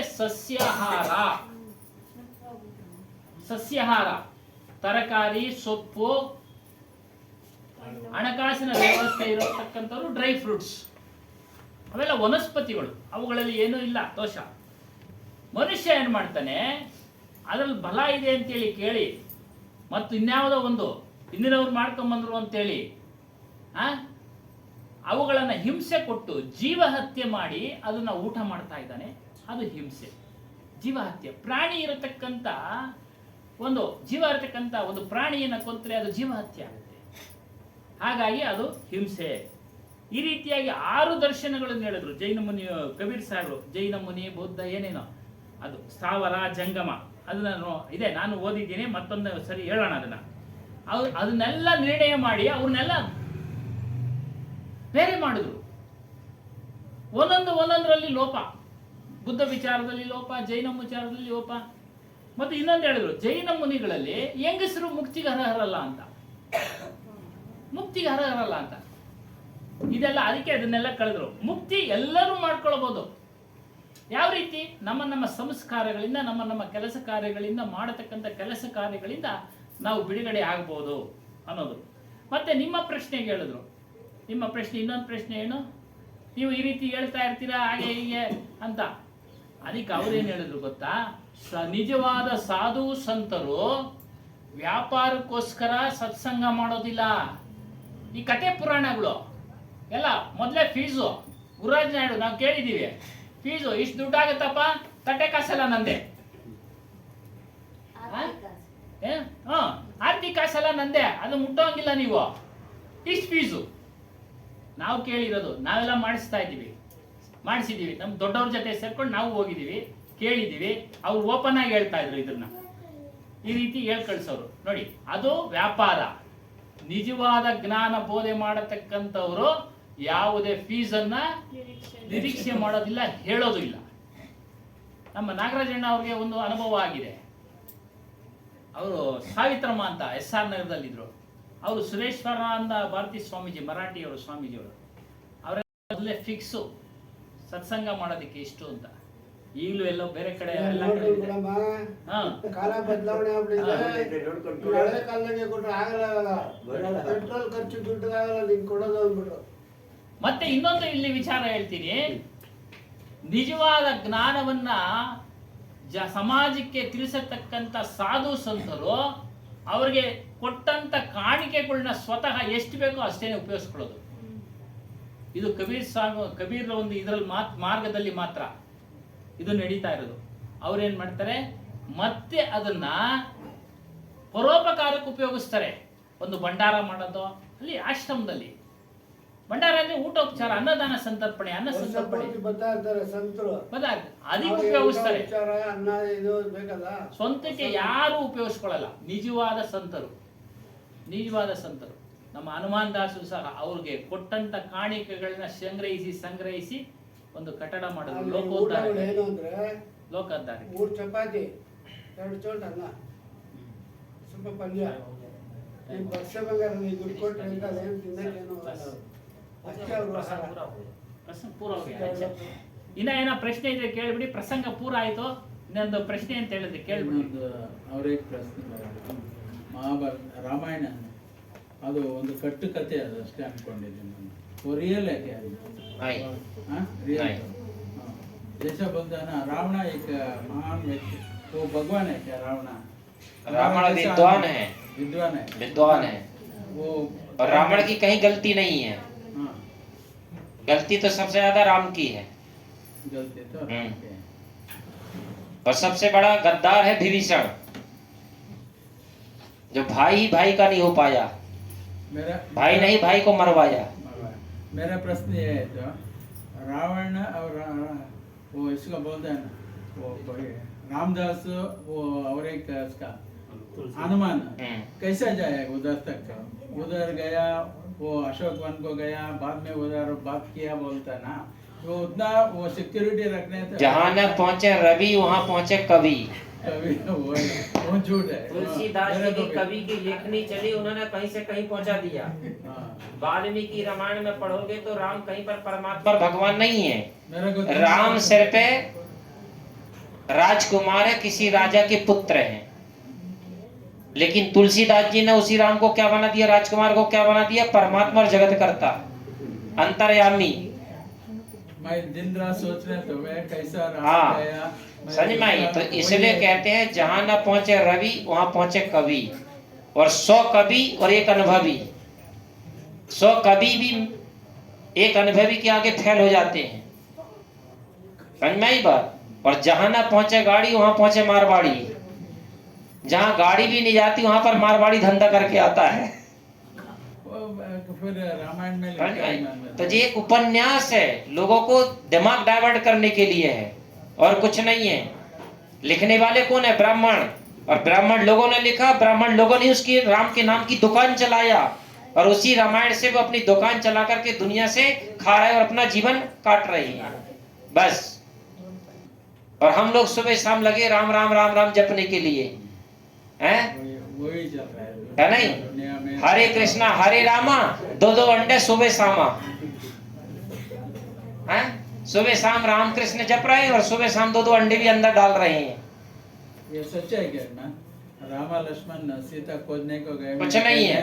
वो जटा अध्यात्म रामायण पढ़ोगे तब समझ में आएगी कि असली रामायण क्या है। अब टाइम नहीं है, नहीं तो मैं आपको असली रामायण बताता कि असली राम कौन, असली सीता कौन है।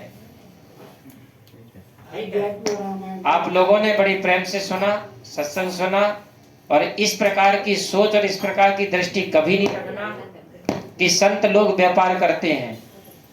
अगर हम संतों के प्रति इस प्रकार से भाव रख करके आएंगे तो हम भक्त बन करके, सेवक बन करके और श्रद्धा से नहीं आएंगे। पर हम संतों को संतों की दृष्टि से नहीं देखेंगे, महात्माओं को महात्मा की दृष्टि से नहीं देखेंगे, पर ऐसे संतों को हम व्यापारी बनिया की दृष्टि से देखेंगे। और जिन संतों को हम व्यापार और बनिया की दृष्टि से देखेंगे, उनसे हम क्या सीख पाएंगे, क्या ले पाएंगे? पर हम कभी जीवन में ज्ञान नहीं ले पाएंगे। ये पहले ध्यान रखना। इसलिए संतों को दृष्टि भाव से हो, प्रेम से हो, श्रद्धा से हो, तो संतों से कुछ ले जाओगे, तो कुछ संतों से सीखोगे। इसलिए संत कभी व्यापारी नहीं होता, बनिया नहीं होता है। संत तो संसार का उद्धारक होता है, दीन दुखों को पालनहार होता है। इसलिए संत अपनी बात सुनाते हैं, अपनी बात कहते हैं। बात समझ में आई नहीं आई? हाँ, बोलिए श्री सद्गुरुदेव की जय, संत समाज की जय, भक्त समाज की जय। ಭಕ್ತರಿಗೆ ವಂದನೆಗಳು. ಕಳೆದ ವಾರ 8 ಜನ ಮಹಾತ್ಮರು ಬಂದಿದ್ದರು, ನೀವೆಲ್ಲ ನೋಡಿದ್ದೀರಾ. ಮತ್ತು ಕಾರ್ಯಕ್ರಮದ ಪ್ರಮಾಣ ಕಂಡಿದ್ದೀರಾ, ಕೇಳಿದ್ದೀರಾ. ಅದರಲ್ಲಿ ಇವರು ಭಾಳ ಚೆನ್ನಾಗಿ ಸತ್ಸಂಗ ಮಾಡ್ತಾರೆ. ಅವರು ಬೆಂಗಳೂರಿನಲ್ಲಿರೋ ನನಗೆ ಗೊತ್ತಾಗಿ ಇನ್ನೊಂದು ಸಲ ವ್ಯವಸ್ಥೆ ಮಾಡೋದು ಪ್ರಯತ್ನ ಮಾಡಿ ಅದಕ್ಕೆ ಒಪ್ಕೊಂಡು ಮೈಸೂರು ಹೋಗಿದ್ರು. ಮೈಸೂರಿಂದ ಇಲ್ಲಿ ಕರೆಸಿ ಆಮೇಲೆ ಹೊರಗೆ ನಾವು ಕೇಳ್ಕೊಳ್ಳೋದು ಅಂದರೆ ಬೆಂಗಳೂರಿಗೂ ಕಭಿ ಕಭಿ ಆಯಿಯೇನ ಅಂಕು ದರ್ಶನ್ ದಿಯೇನ. ಹಾಗಾಗಿ ಬರ್ತಾ ಇರಿ ಸಾಹೇಬ್ಜಿ. ಮತ್ತೆ ಬರ್ತಾ ಇರಿ. ಯಾಕೆಂದರೆ ನಮಗೆ ತಿಳುವಳಿಕೆ ಕೊಡೋದು ಕಡಿಮೆ ಇದೆ, ಯಾರೂ ಇಲ್ಲ. ರಂಗಸಾಮಣ್ಣವ್ರು ಬಿಟ್ಟರೆ ಯಾರೂ ಇಲ್ಲ. ಬೇರೆ ಕರ್ಕೊಂಬಂದ್ರೆ ಸುಧಾರಿಸೋಕ್ಕಾಗಲ್ಲ. ಅದಕ್ಕೋಸ್ಕರ ನೀವು ಅವಾಗವಾಗ ಬರ್ತಾ ಇರಿ, ನಮಗೆ ಸತ್ಸಂಗ ಕೊಡಿ ಅಂತ ನಾವು ಕೇಳ್ಕೊಂಡಿದ್ದೀವಿ. ಅವರು ಅದಕ್ಕೆ ಒಪ್ಕೊಂಡಿದ್ದಾರೆ. ಭಾಳ ಚೆನ್ನಾಗಿ ಸತ್ಸಂಗ ತಿಳಿಸ್ತಾರೆ. ನಾವು ಕೇಳೋದು ಇನ್ನೂ ಬೇಕಾದಷ್ಟಿದೆ. ಸಮಯ ಸಿಕ್ಕರೆ ಅವ್ರು ಇನ್ನೂ ಬೇಕಾದಷ್ಟು ತಿಳಿಸ್ತಾರೆ. ಆಧ್ಯಾತ್ಮ ರಾಮಾಯಣ ಕೇಳಿ ಅದ್ರ ಬಗ್ಗೆ ನಾನು ಹೇಳ್ತೀನಿ ಅಂತ ಹೇಳಿದ್ದಾರೆ. ಸಮಯ ಸಿಕ್ಕರೆ ಕೇಳ್ಬೋದು. ಮತ್ತು ಕಳೆದ ವಾರ ನಾವು ಗುರುಪೂಜೆ ಮಾಡಿಕೊಂಡಿದ್ವಿ. ಅದರಲ್ಲಿ ಏನಾದರೂ ಲೋಪ ದೋಷಗಳಿದ್ದರೆ